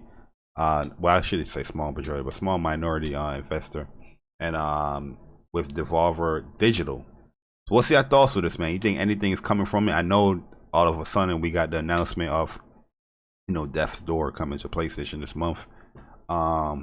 I mean, yeah, I mean, there was one point where like that whole narrative was like PlayStation, they don't care about the indie games, and I think it was Jason Schreier who put out an article that there was like an indie dev complaining, and or we had to pay 25,000 to get on like the front page and shit like that. Which I never really believed that narrative, because every single PlayStation showcase they always showed indie games, and they always promoted indie They games and show stuff good like that. indies. Like Yeah, that's and one thing that people yeah, gotta understand. Like even like some of right, these devs, if your game not appealing to the mass, if the game might not just be appealing to the mass public, man. right. Like Don't you blame still need to PlayStation. make a good game. Like just because you're an indie dev, don't mean that you should get sympathy. You still need to Mhm. make a good game that people want to buy and play. Like Agreed. stop this, man. Exactly. Yeah, and then so which it wasn't true, because they were investing in indie companies. Like I think they gave like what did they give like 10 million away to like this indie group in China or some shit last year. Like they were making moves, but the only thing that was looking spooky is that there were indie developers who were putting a lot of their games on PlayStation, like especially in the beginning on PS4. Because I remember Jack Move talking about this, but then all of a sudden they just only started coming out on PC and Switch, and then even Xbox got some, and they didn't come to PlayStation. And some people were mad. It's like, yo, why Oh aren't yeah, these indie like games coming to Dreambox. PlayStation? Like Yeah, like why Dreambox aren't these didn't put no games, especially this year, this generation. Well, I forgot the right? name of the game, but it's not coming to PlayStation right now. Right. So this would like Devolver Digital. I mean, it is a good thing. That means that they're pretty much guaranteed to have all their games, not skip the platform or anything like that. That's how I take it. So yeah, they're investing in more indie companies and stuff like that, so nobody can come here and with that with that BS narrative and whatnot. So Shuhei doing his job. Shout out to I mean, Shuhei Yoshida. Yeah, I feel like this is a smart move. Because Devolver Digital is like the top tier when it comes to indie games, in my yeah, opinion. They make a lot of great games, so this is kind of it's just very a smart move, in my opinion. I don't know I what's think the it's more so. percentage of It's like definitely small. the investment, but It's yeah, I know it's not big. I know it's not big. Pause. Pause. I think I think with this whole thing, I just think it's more so them now getting a seat at the table type of thing, right? I don't think it's like whatever Devolver does, they now get a piece of the pie. So even if every game isn't coming to PlayStation, PlayStation's still reaping the benefits of wherever it goes Yeah, and sells. yeah, I agree. Regardless of what platform 'Cause I don't think it's on. I don't think it's I don't think it's a strategic move in the sense of now every single game must come to PlayStation or deal. I just think PlayStation's thinking we want a piece of the pie wherever it is. Yeah, I agree. Yo, before we move on, I just want to say a quick shout out to my man Karaba. It is his birthday today, the balloon Shout out to day. Omar, man. Yo, so shout out to my man Omar, man, Mr. Game Slayer himself, the space god. You know what I mean? Shout out to So Omar, man. definitely wish him a happy birthday. You know what I mean? Cause Omar, that's that guy, man. So I'm gonna copy his Twitter here for you guys if you guys want to wish him a happy birthday or give him a follow. But yeah, definitely wish Omar a happy birthday today, man. So Omar, happy birthday. Enjoy, man. Enjoy. yeah, and he does have a podcast today, which I'm gonna be on that podcast too. He invited me as a guest. I think it's at 6, Yes, the sir. Game Slayer podcast with us. So shout out to Omar. Yeah, shout out to my man Omar, man. Cool dude. Yeah, shout out to Omar, man. Happy birthday to him, man. Very passionate guy. Faces. Oh, No fucking Persona, you're a dictator. shit. PlayStation fan too. it's my fault. Nah, Jay Bari gave him that lecture about always being in the spaces. He hasn't been in a lot of spaces. Nah, he got his own podcast now. Yes, sir. The man got his own podcast. Omar got intros and everything now. You know what I mean? So Facts. I'm with it, man. I'm with it. Yo, so Chris Righteous, man, the second best lisp on YouTube. We are here. You are here. You are a Souls fan. You like the Souls genre. You know what I mean? You're very adamant about it. You let people know. My third favorite series. You're post to get. One thing I like about it is, well, it's not like you're not just yapping. You know what I mean? You're also showcasing it. So Elden Ring preview came out. It had like a 20-minute preview showing gameplay. I'm gonna have the gameplay in the background as we talk about this. But give us your thoughts, man, on this open world Souls new game from Software. Yeah, so I mean, let's just call it what it is, bro. Like, and to me, this is not a negative at all. This is actually a major selling point for me. But this is Dark Souls 4 open world. You know what I mean? It's literally Dark Souls 4 because they have a lot of the same animations, some of the same assets and stuff like that reused or whatever. Which I'm not. Some people would say that, oh, that's negative or whatever. But like, no, this is what From Software built itself upon on. This is what we expect from them when it comes to these type of games, these type of Souls games, right? But it's Elden Ring, so it's a new IP. But to me, I still consider it, a Souls game, a Dark Souls game, or whatever, right? But so far from what they showed, I'm really, really loving it because from the gameplay aspects of it and what they describe as far as like the different types of customizations you're going to be doing, in comparisons to other Souls games. I like the fact that your weapon arts this time around, which weapon arts was like introduced in Dark Souls 3. It's where each weapon has their own unique skill, like their own unique special attack, right? And it will vary, right? But the weapon arts in this game, I don't know if they're calling it that, but they say that if a weapon, you pick up a weapon and it has a certain skills, you can then detach that skills and put it into other weapons. So, so it's like, damn, I got this axe and it has this really dope ass skill, but the only way I can use it is I need to stay with this axe. I can't switch up my weapons or whatever. Now that's no longer the case. You can finally switch the different skills or weapon arts or whatever to each different weapon. So that's going to open up the build variety like crazy. Like that shit's going to go a lot of crazier. The open world aspects. Yeah, this is a first for the series. The series never been really open world, even though the series, at least like Demon Souls and Dark Souls were they had a lot of linear aspects to them, especially Dark Souls 1, which is my favorite one. And one of the reasons why it's my favorite one is because the amount of choice you get from the beginning to where you want to go, especially if you're doing if you're replaying the game and doing New Game Plus and doing different builds and shit like that, and you know where like if I want to do pyromancy build, right? I know the first place I gotta go to is like Blighttown and talk to the pyromancy chick down there or whatever if she's appears. So the reason why I love Dark Souls 1 is because as soon as you get to the Firelink Shrine, right after like the asylum, after the prison area, whatever, they drop you into the world. From there, you have way more options when it comes to different paths. Like you either go up through the Underberg, which is like the main path that everybody chooses, or you can go down to the catacombs, beat Pinwheel, level up extremely fast and shit like that, and get and get the Zweihander, if you want to do like a strength build. If or you can go down to Anorlando if you have the thief's key, which is an item you can choose in the beginning. You can unlock the door, either go to Blighttown or go through the Valley of the Drakes and completely skip the Gargoyle Bells and fight Sif.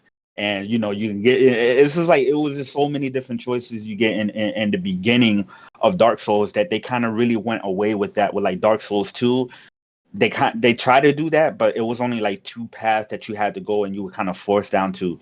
Dark Souls 3 felt more linear as well, even though there were some areas that kind of branched off, but it was still you were going through the same set progression. Dark Souls 3, Bloodborne was the same way as well.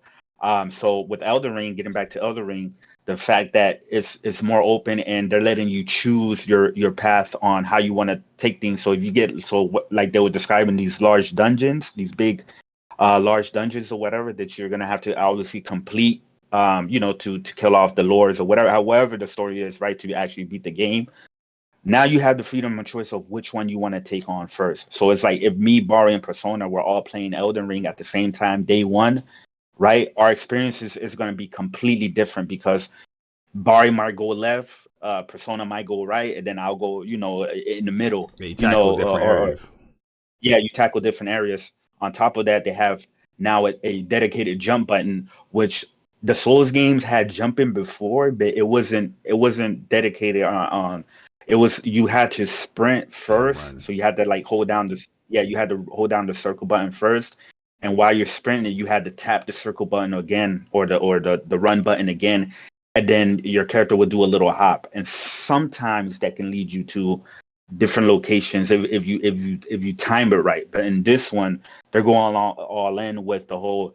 They're giving you a playground and how you want to tackle different very vertical because how you want to very vertical and making your own path on how you want to tackle different objectives or different dungeons. Also with different choices like what we've seen in the trailer with you can either go in through the front gate or there might be a divergent path off to the side or whatever. And you saw the NPC is like, hey, I suggest you go to this way because if you go through the gate, it's a lot harder. Definitely more emphasis on co-op. And they say they're gonna have PvP. The only thing that I'm really skeptical about when it comes to the PvP in this game is they said that there's gonna be no solo invasions, which to me I don't like that because then that means that is really gonna limit the invasion player base, like in Dark Souls or whatever, because now you can only invade somebody if they're co-oping with somebody else. So then that's really gonna kind of like limit this. I don't know. Maybe they'll fix it or whatever. And I think feel like because it's the open world, they kind of limiting like the solo invasion because it's just a right, big ass game.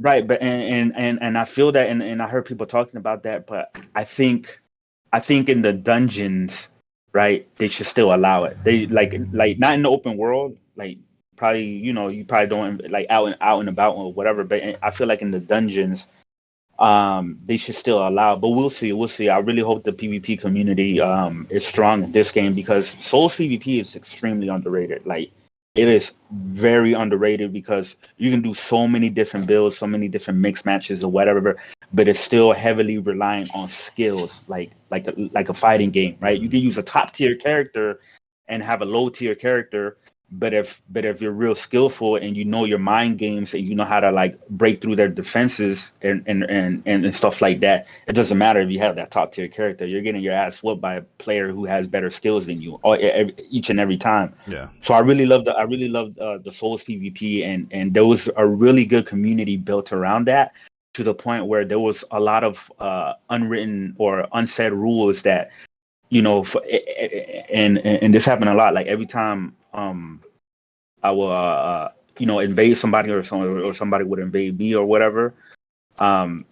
If we were doing a solo PvP, we knew that you had to bow to each other, and we knew that you had to drink all of your health or all of your Estus flag, and then make sure you show the other person the animation that is empty, right? So that way it's gonna be a fair fight. Like no healing, none of that shit. Like when we do PvPs, it's like no healings or some shit like that. Unless you're doing like more like gang squad invasions and shit like that. But so I'm really excited for the PvP of this game because there's gonna be a lot more build variety when it comes to that. The gameplay, I mean, mixed between Souls and Sekiro. I like some of the bosses. I like some of the areas that they were showing. It now has a stealth mechanic like in Sekiro. None of the Souls games had. You can't crouch or anything like that. So now you have more tools at your disposal when it comes to tackling different combat scenarios or situations with using stealth, which I think is going to make it a little bit easier, which I think that's what From Software was talking about when it comes to the game is going to be, just a little bit more easier for players. Not that they're making the game easier, but they're giving you more tools and stuff like that. Yeah, especially with like the different summoning spirits. Yeah, and, because stuff like that. What I'm liking here, I like the verticality of. This man did a command mail. Yeah, I like the verticality of the game where like using even when you're on the steed or you can just get up in the game, man. I like the fact that I don't know because in BG stream we was talking about it.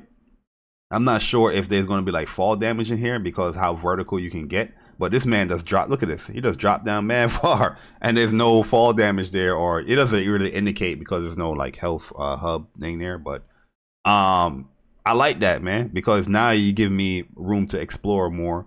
I don't mind the difficulty in these games or like how bosses are, because I typically don't think they're so difficult. It's just like understanding how a boss or enemy work. But I'm intrigued with this one, man, because I like the options though, especially the offensive options. And that other guy that they showed, whatever build that he had the 2 swords and then he had the 1 sword or whatnot. I like that, what I saw, because I saw some wind attacks and all that, and I'm liking the dodging. I'm a huge dodge when it comes to dodge dude when it comes to like involved frames and all that. So I was sold, because I wasn't sold in this game before. Like, you know what I mean? I wasn't going to pre-order. I was like, you know what? I'm gonna let people play their Souls game and enjoy. But here I was like, yo, this actually looks dope. Like, I can actually see myself like playing this and actually would do co-op. Because the only one I really did co-op in is like really Bloodborne. You know what I mean? Because I had my friend, he was trying to finish the game. I was helping him finish the game and all that stuff. Other people that came through and we played Bloodborne and whatnot. But it was such a hassle doing the whole co-op thing. I don't know how the co-op is going to work here and what you need to do it. But this looks like it will be mad fun, especially with all the options that they give you doing this co-op. And I don't mind the whole invasion stuff too, because I actually like that stuff. But I liked it in Bloodborne, because like I said, Bloodborne, I like the options that they gave me. Yeah, I like the whole, respecting the bow and no using no vials and that. But Bloodborne, if you hit me and I can get to you at a certain point and hit you, I get that life back a little bit. So I like that. You know what I mean? Yeah, and I forgot what I was gonna say. It's gonna be interesting how they implement the co-op this time around. If it's gonna be resource heavy like all the other Souls games. So it's like for example, like in Dark Souls 1, if you need to co-op, you need to be in human form, and to be in human form, you need a humanity. So that was an item that you needed for the co-op. So if you ran out of humanity, or I forgot what it was called in Bloodborne. There was an item that you needed that if you wanted to co-op, there was a bell, but then there was I don't know. It's usually like resources that you have to use. So I'm curious to see if this time around there's no resources required that anybody can co-op at any time without having to use some sort of item or resources and shit like that. So they haven't really talked about that, and I'm also interested to see if your friends can remain co-op with you even after you beat the boss, because that was the purpose of like the Souls games. So like you can co-op it until you fight the boss, and once you fight and beat the boss, then they're gone. So it's gonna be, I'm interested to see if people can continue playing with their friends like that, and I think if they do, I think it's gonna bring more more life and more people into it and shit like that. So we'll see. Yeah, like one thing I'm noticing too, I know this is the PC build, they haven't showed the console stuff, but for a large game, because the map, one thing, they have a good map here. You can mark your locations. You have specific markers. So like, oh, there's an enemy here. I can mark, oh, this is an enemy here, or like a big battle here or something like that. I like that. I like the fact that regardless of how big the map is or the game is, it looks beautiful. Like the consistency of the graphics, it look good. I'm not saying like it's the greatest looking game, but the consistency of the how the game looks is throughout the whole world. You know what I mean? Like to me, it looks it looks really good. It looks like a beautiful like painting to me. Oh, my man summoned that was fire. Yeah, and the map is the first for From Software. Because none of their other games, not even Sekiro, none of them had maps and whatnot. So this one being an open world, obviously a map is needed, and then you being able to customize the map as far as like placing different beacons or different icons, like hey, this treasure over here or whatever or whatever. And then also the horse is the first time for them. They never had any horses in none of their games because it's needed for open world. I like how they say that they're not gonna limit the players' exploration. They're gonna have stuff to where like the horse can jump up real high and get to certain like a double jump elevator. Yeah, like a double jump and stuff like that. So this is an evolution for Souls games in general, because there hasn't been not one true open world, right? True open world Souls game. So this is a big step evolution, and I'm glad that it's from Software, the ones that are doing it and, Yeah, and taking the genre to another level. Go their ahead. first attempt here, look, it from this game preview, it looks pretty good. Like it got me to pre-order. It even got Gaming with Persona. Yo, What's your thoughts, man? Because you out here pre-ordering. I think you're ready to go with this game. And yo, you know, we had our private talks, and you know, I know you're not like the biggest like Souls guy, but yo, you were very interested in this, man. You like what you saw, man. yeah, man, it's one of those things where you know, I've tried a lot of the Souls games out and gotten pretty far, but I always fall off. I start getting impatient or whatever the case may be. It's something I just never, for some reason, I just never finished these Souls type games, man.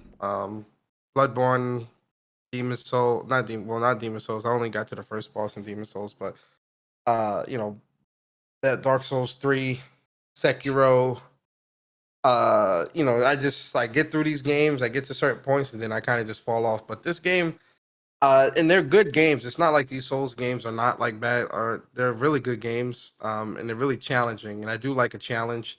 I guess with me, I get impatient sometimes.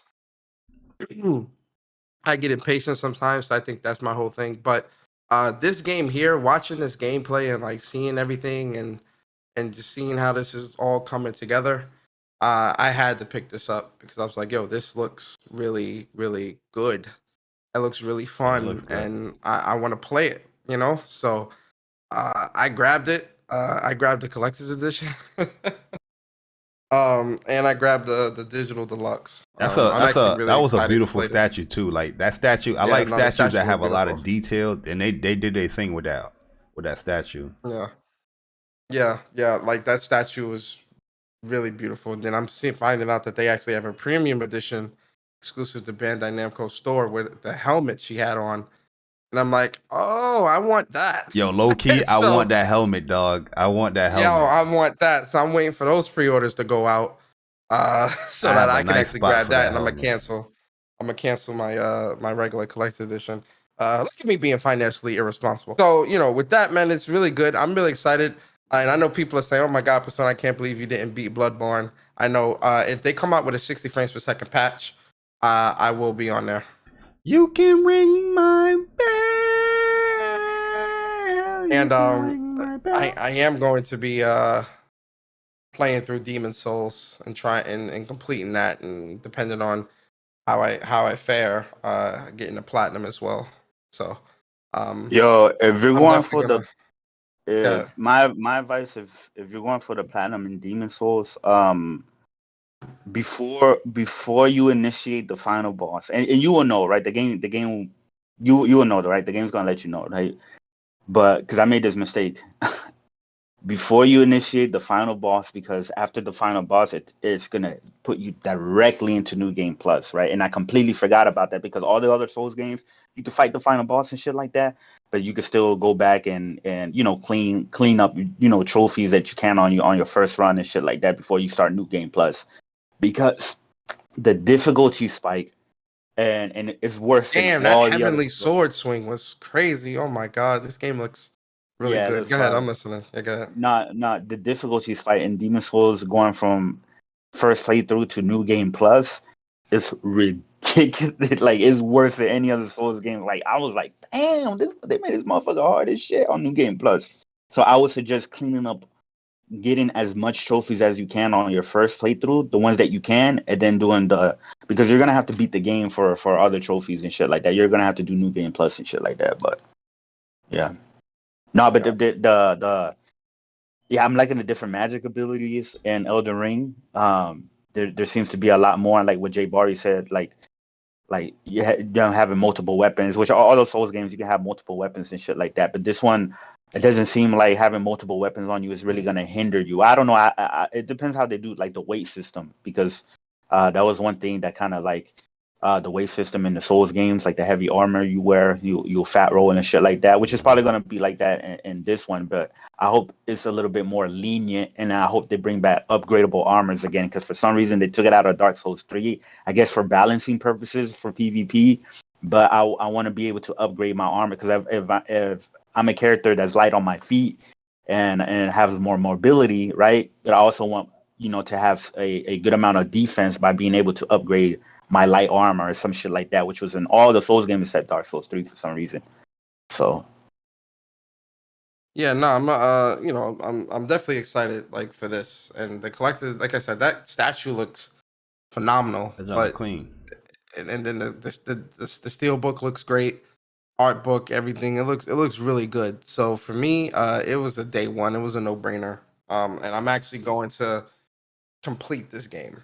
It looks good, man. Like I said, it looks like it's going to be a fun co-op experience as well. If you're trying to do that, I'm agreeing, because I was listening to a lot of you guys impressions on it. I'm a type of person that like to finish by myself, because I like to learn the ins and out by myself.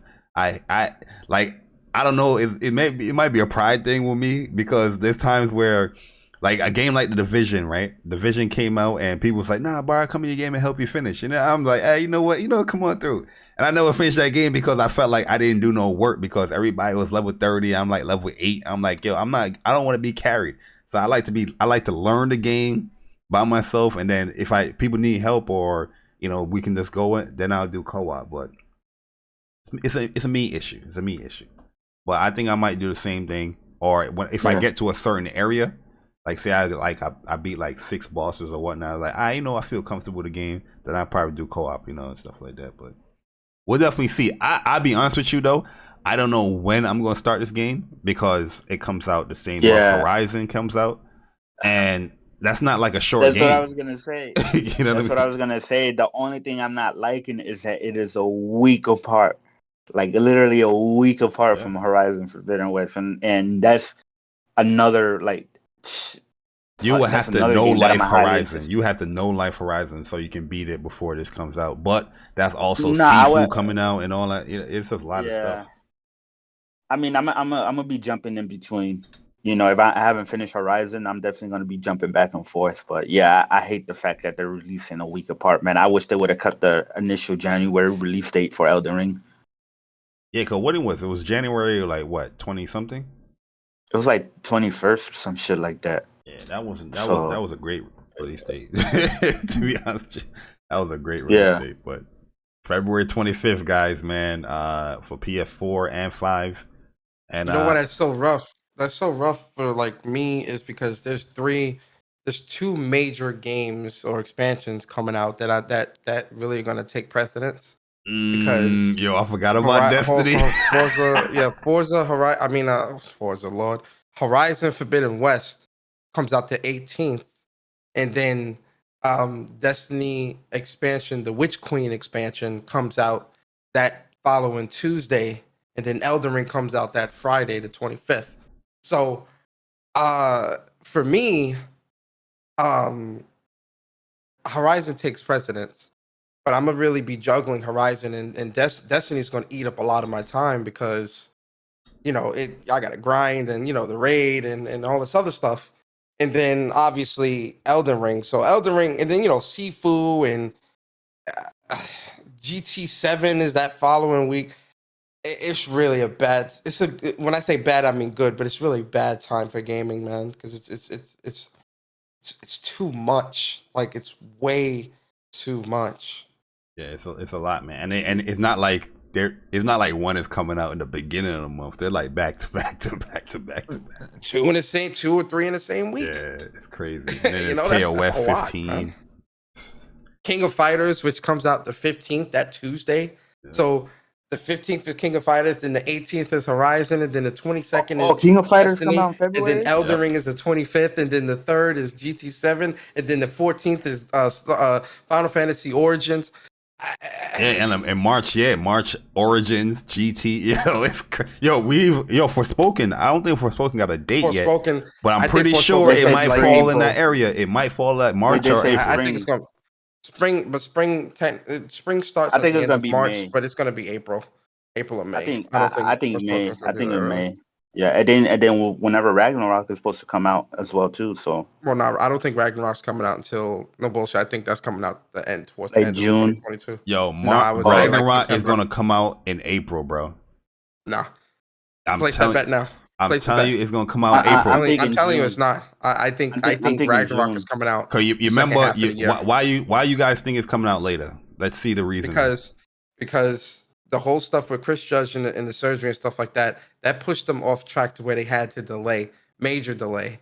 So what I think is happening is they're gonna make Ragnarok their holiday-ish fall holiday title because of the major delay that they had to do. No, I think that game is coming because especially when it comes to Why you think April? Yeah, because look at when we got a release date for God of War Part 1. We got that joint like in January. You're not factoring in the climate that we live in now and what Chris Judge had to go through with his surgeries. I am factoring that stuff because because if you were, you wouldn't say April. When was the game scheduled to come out? 2021. All right then. So what do you mean I'm not factoring it? The only reason why it's being delayed is not because of technical issues or not. It's just the voice actor got hurt of what they came about. But that means that they can't do mocap and all that other stuff. That still needs to be done. That game is done, bro. That game is done. You think that game is not done? The game is done. I think. Look at the first time we got game. Look at that trailer. That game is done, bro. The trailer was good, but I think it's well enough along to where it's definitely very deep in the development process. But I think it's going to drop second half of the year. So I think September. That game is done. September, October. I'm trying to tell you, God of War Ragnarok is done because we got a delay for the game late in the year, like not late in the year, but just recently that is going to 2021. That junk is done, bro. The game is done. Okay. That junk going. Yeah, if they follow it, because look, Horizon got delayed. And look, they following the same month it came out, the first game. You know what I mean? I think they're going to do the same thing with God of War. It's going to come out in April. You're going to get a release date like around January, like they did the first game, because that Game Informer is the one they got the release date. Remember, everybody's like, nah, there's no way this game coming out in no April. They haven't said nothing. Where's the release date? Yo, this had a PlayStation experience. And boom, right there, they did that in the Game Informer article. Release date. That game done, bro. Okay. Yeah, I'm thinking more June for some reason. I don't know why. I'm just thinking June because they also like to release the big games in June. It's done. I'm trying to tell y'all, the game isn't done because if it was done, we would have got it this year. It's not done. The game isn't done. And yeah, I mean we got delays because of certain things came up. Chris Judge, and with the whole explanation of Chris Judge and what he's talking about, you don't get hip surgery and all this other shit, and then you're back a month or 2 months later. No, you take time off and you have to go to physical therapy and all that, especially with all of what he's doing. No. But that injury wasn't for this year. That was for like last year, 2020. That was 2019. Oh, but 2019, that pushed them way off track. That's what I'm saying. So if it was slated for 2021, and then he had all this happen to him at the end of 2019, and we're where we're at. What does that tell you? Yeah, but when the game got first announced or revealed, regardless on what happened to Chris Judge and whatever things that's going on with COVID, they said 2021, knowing because they was thinking they was going to hit that goal of 2021. I'm saying, yeah, I understand those factors came through, but I don't think it's going to be second half of the year. I know this game is done, bro. This game is done. You know what I mean? In my personal opinion, I think it's done, but they're just waiting it out or cleaning up some stuff for the game. Okay. Oh wait, we got 2 super chats. I forgot about the super chats, guys. 1 second as I pull up because I know we had one long ago, but we'll definitely see. We'll definitely see. Let me get the super chat from Damon. He says, appreciate you for the $5 super chat, Damon. He says, with GT7 dropping in March, I don't see them dropping all 3 major releases over a 3-month span. You gotta remember 2017, 2018. They didn't give a fuck about. Look at 2021. All right. 2020. Yeah, 2020. Yeah, look at all those games that dropped in just a couple of months span. Don't give a fuck about that. FF7 remake, Last of Us 2. Forspoken is in spring. They've already confirmed spring 2022. So Forspoken would probably drop in April or May. Yeah, I do not think they're putting God of War in the first half of this year. I don't. Okay, I think another thing, like as far like Jabbar saying the game is done or whatever, or how far along is the game, even with the delay with like Chris Judge and his issues, is remember even before God of War 1 was even finished, they already said like they already had like a lot of part 2 like done or some part 2 already done or whatever. So they just taking off. They also just said in the interview in September during that showcase that this is going to be the final game. So a lot of stuff is being. This game is going to be larger than a normal God of War. It was rumored to be 40 hours. Yeah. It might even be longer than that. It might even be 50 hours because they're wrapping up the entirety of the story in this game. I could see God of War being a 50-hour super mega open world, all 9 realms type of game. And again, that takes time. I just don't see them pushing this out the first half of the year. I don't see it. Yo, we also got a $2 donation from Optimus Backsweat. He said Forza might be the best racer I ever played. Okay. But yeah, so just to move along. Good for you, bro. With the news. Yo, we also got a new one coming in from Jeff B Gaming with a 199. Said isn't Ghostwire early 2022 as well? Yeah, I think they said first half. Yes. Yeah.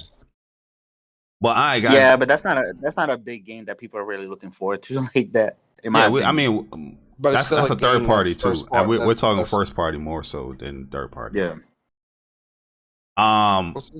But move along, we have the Avengers roadmap. We're going to go over the roadmap again, and we got news that Spider-Man and we have a raid coming November 30th. So the game that people claim that there's no content. Let's look at all the content here, Persona. New hero, new outfits, new villains, new factions, new story, new biome, new outposts, all this stuff. Yeah, man, just got no content. All this stuff is free, by the way. Free content with the game. Fire. You know what I mean? Avengers got no content. When it launched, it had 6 characters. Where's the content? Yeah, I don't understand people come. If you don't like the game because of gameplay, I can respect that more than you just saying it got no content. You know what I mean? And that's just a straight lie that you're trying to tell people. But what about the content? What the content? But the content is nothing there. But the games as a service. But so November 30th, we have a whole bunch of stuff coming. Earnable cosmetics, which is a good thing in my opinion, that you can further earn that stuff. You can always earn your cosmetics. You don't have to purchase anything. If you just do play the game, you will get those units and those credits. They also have a new enemy type called Echoes. Outfits inspired by the Marvel Cinematic Universe coming. They have the Discord rent sound raid with Claw. New hero, Spider-Man, only on PlayStation. We're going to talk about that. Ongoing activities and events. So they're going to bring back the Red Room, which I like. One of my favorite events was the Red Room event. I leveled up like a lot of characters in the Red Room event. Corrupt Vibranium, bonus XP weekend. So they're bringing that back as well, like they had in, a couple of months ago. But they're reworking some systems here, increasing the level cap. Gear upgrading and resources, pro hero weekly objectives. They're going to rework that, and they're also going to have a new nameplate for the Disney Hawkeye stuff. So what's your thoughts, man? November 30th, a lot of content dropping for this game. Sorry, this is not content. This is content that should have been in the game. Listen, Mr. Jay Bari, okay? One thing you have to understand is all this content that you see on this roadmap from August to November, this is all content that should have been in the game. I shouldn't have to pay for this. You don't pay for it. It's free. Oh, well, it still should have been in the game at launch. I shouldn't have to wait almost a year for this content to be here. It's unacceptable, Mr. Jay Bari. Mr. Gaming Politician.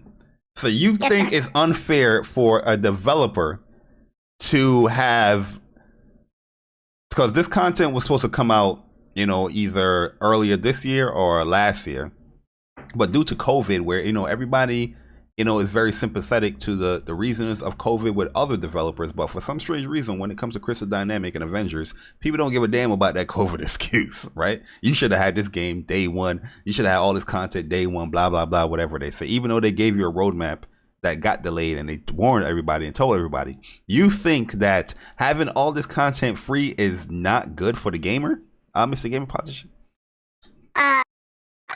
Before I answer your question, I want to answer Mr. Compost Smurf's question because he asked, Mr. Gaming Politician, what's your gamer tag? I will not give my gamer tag. I never will. Stop asking. Yes. You're not going to get it. Stop asking. That's personal information, guys. That's personal information. Honestly, you're invading my privacy by doing that. But Mr. Jay Bari, listen.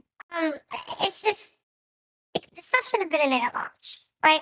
I understand COVID and the pandemic and all these other things. You know, I understand that, right? But I just think that, you know, as gamers, we have to stop getting ripped off. You understand? Even if it is free, even if they did tell us that this was going to be delayed out, they should have gave us something as compensation. You know, we should have got more free stuff. You understand? They did, though, Mr. Game Pod. Mr. Game Pod, did she play the game? Did she play the game, sir? Listen, I'm here for the people, okay? I'm here for the people, okay? I'm here to be the voice of the people, okay? The voice of the people, you know, we're just not happy. It's not a great game, okay? Even Square Enix isn't happy, okay? So what does that tell you, okay? That's enough out of you, Mr. Game Politician. Now listen, this game is, you know, like, you know, it's really messed up because the game has really had its ups and downs, and like people have really been shitting on this game since launch, which I personally don't understand. I'm one of them. You definitely are. I don't understand why, because playing through this game, and Bari, you and I have put a lot of time and hours into this game, both on our own, but also as in co-op, you know, farming different missions and stuff to get the best gear. I don't understand where the hate for this game, because even with the games as a service portion of this, it is nowhere near as malicious as people are making it out to be. Yep. There's a lot that you can do in this game, and people, I really do think people just hate the game because they see that games as a service tagline or live service and think, oh yeah, I hate the game. Persona, this is the funny part about the games as a service part. You don't get to that part until you beat the 10 to 15 hour story. You know what I mean? Everybody keeps talking about this game and how it does this and it doesn't do this. But every time I hear them, I'm like, no, you're wrong, because you have a full-fledged story, which is a very emotional story, by the way, that you can play from 10 to 15 hours. After you beat the story, then things unlock for you where you get into the games as a service portion and you can play this game for hundreds of hours or whatnot. So it's always a very baffling thing to me when I hear people talk about this game. You know, they talk about the games as a service aspect, but I know for sure they didn't even get to that part, because you got to put at least 10 to 15 hours playing the single player before you can even talk about that part of the game. The single player is really good. Like, it's got content. That's what I'm saying, bro. Like, and everything. It's just weird. Like, how you talking about games as a service, but you ain't even beat it? You ain't even play the campaign. You can't even unlock that area. You don't unlock that area. You can't do anything until you beat that campaign where the Avengers initiative open up, and then you get other story aspects following the single player that you just played. I got a question. It's weird to me, man. My bad, Chris. Go ahead. Did they show the Spider-Man, or did you say that or was it just like an announcement or update? Just an announcement. I think they're going to have like a war room table. Where they're going to break down Spider-Man. Yeah, because a lot of people, I remember some people saying, was like, well, they announced Spider-Man a long time ago, and when is he going to show him? And one of my theories was that I think Crystal Dynamics is scared to show off Spider-Man because they know he's going to be compared to Insomniac. They know that comparison is going to be there heavily and whatever. And some people may be like, "Oh, he doesn't play like Insomniac Spider-Man. I don't want no parts of it." What do y'all think? No, because they actually told you what it was, because this game launched, right? When it launched, it launched in September, right? The post content was supposed to launch like in November and December, but they said due to COVID, that stuff is going to be now releasing within a year. But that went within the next year, early next year, and it got delayed again. So when Hawkeye and all those characters came out, that was actually delayed. So all the other stuff that follows behind that also got delayed. You know what I mean? So Wakanda was supposed to drop even before when it dropped, but all that stuff got pushed back according to their reasoning. So far, I think the reason why probably to go along with what you said, why they're not showing Spider-Man yet, because everybody's so wrapped up with like 2018 Spider-Man and how he looks. This is not going to be the 2018 Spider-Man. It's going to be like a different Spider-Man from what I'm hearing. Yeah. But I also think they want to get it right too. They want to make sure. Yeah. It's probably that little fear in there as well. It's going to be on point. Yeah. So I am, because I did play the beta, and I like Black Widow's combat and stuff like that, but there was other stuff about and just the beta, right? So I can't comment on the full game and how it released or anything like that. But I know, you guys talk about it a lot, and y'all say that the story's good and shit like that. So I am willing to give it a chance, and I am going to pick it up, especially now since it's so cheap. I think I can get it for like, what, $20 on Amazon or some shit like that. So yeah, I'm gonna give it a try, man. The fact is now that you get the game, you gonna have so much. You got so much stuff because you have exactly. You got the main story and then the three additional story expansions. Yep. And 9 characters to level up. Expansion. Yeah, you probably going to be a little bit overwhelmed because you're going to have too much content. Because you're like, yo, who the hell do I play to level up? You know what I mean? And then Spider-Man, you're going to have like 10 characters, bro. Spider-Man. Stay away from Spider-Man. Stay away from Black Panther.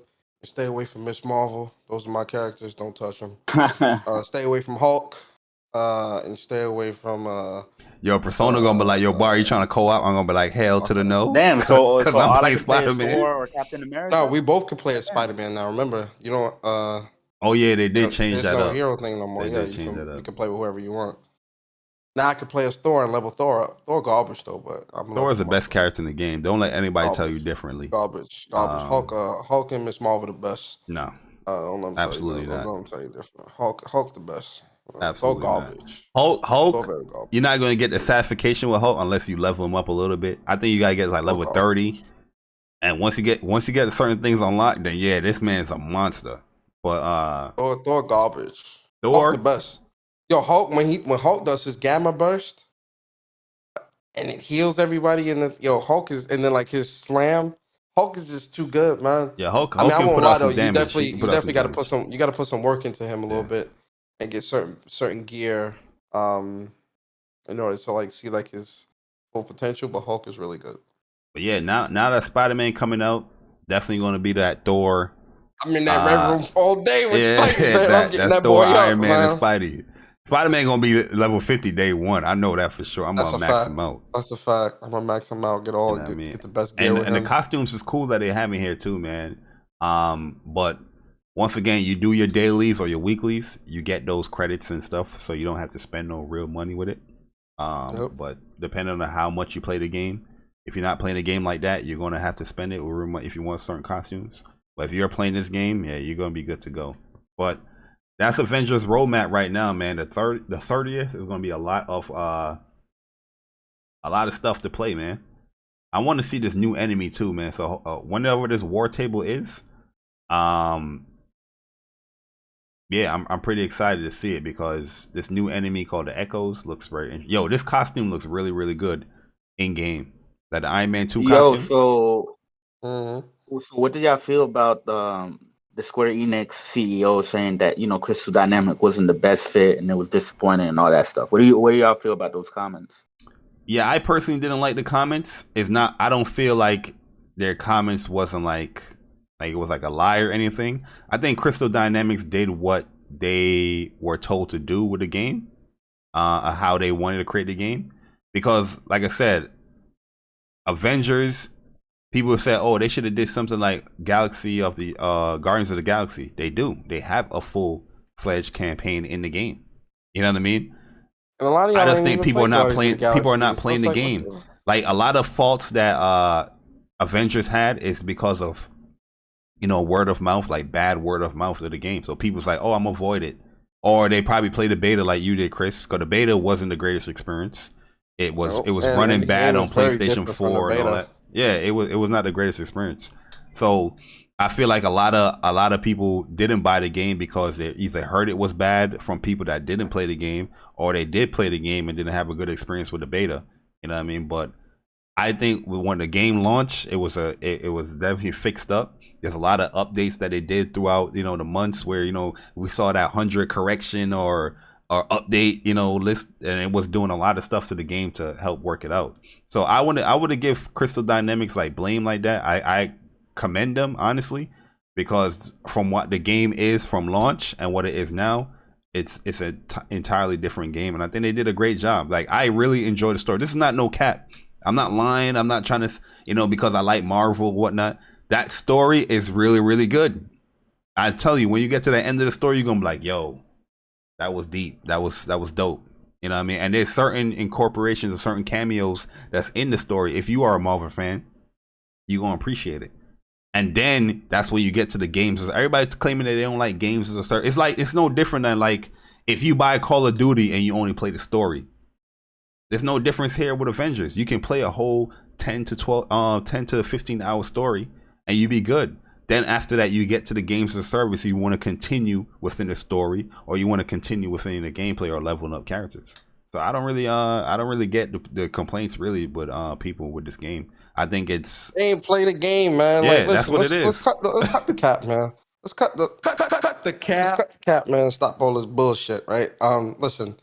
When it comes to Avengers, man, it's to me, it's not a perfect experience, but it's a good experience worth trying, in my opinion. And I felt this way since day one. Like, I enjoy the game, man. It's a great game, man. Like, try the game, man. Play and try the game. It's on PS Now. It's on Game Pass. Go try it. Like, go try it, right? Like, if you don't want to buy the game because you're scared, because you know your Twitter friends, mama's, uncle, cousin, sister's baby told you the game is bad, then all right, fine. Like, listen, I'm not here to argue that with you, but the fact that it's on PS Now, it's on Game Pass, go play it. Go play it. $10, $5, whatever. Go play it. Go try it and see if it's something that you actually think is good or not, right?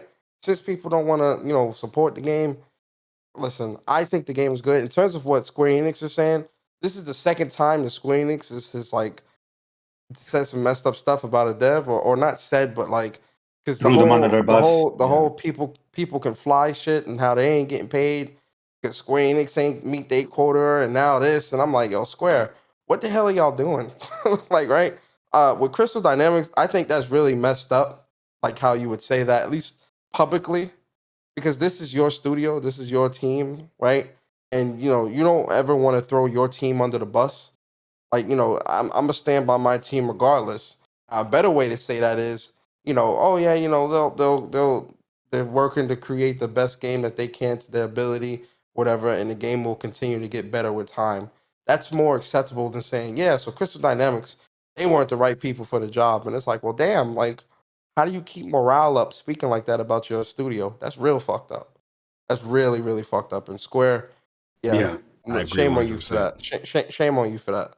Right? You don't never want to shit on your studios like that. I was shocked when I read that. I was like, damn, bro. Yeah, is it a translation that they messed up? But it's kind of crazy. Yeah, it's crazy. So, you know, listen, Crystal Dynamics, you know, I get it. Y'all are working hard.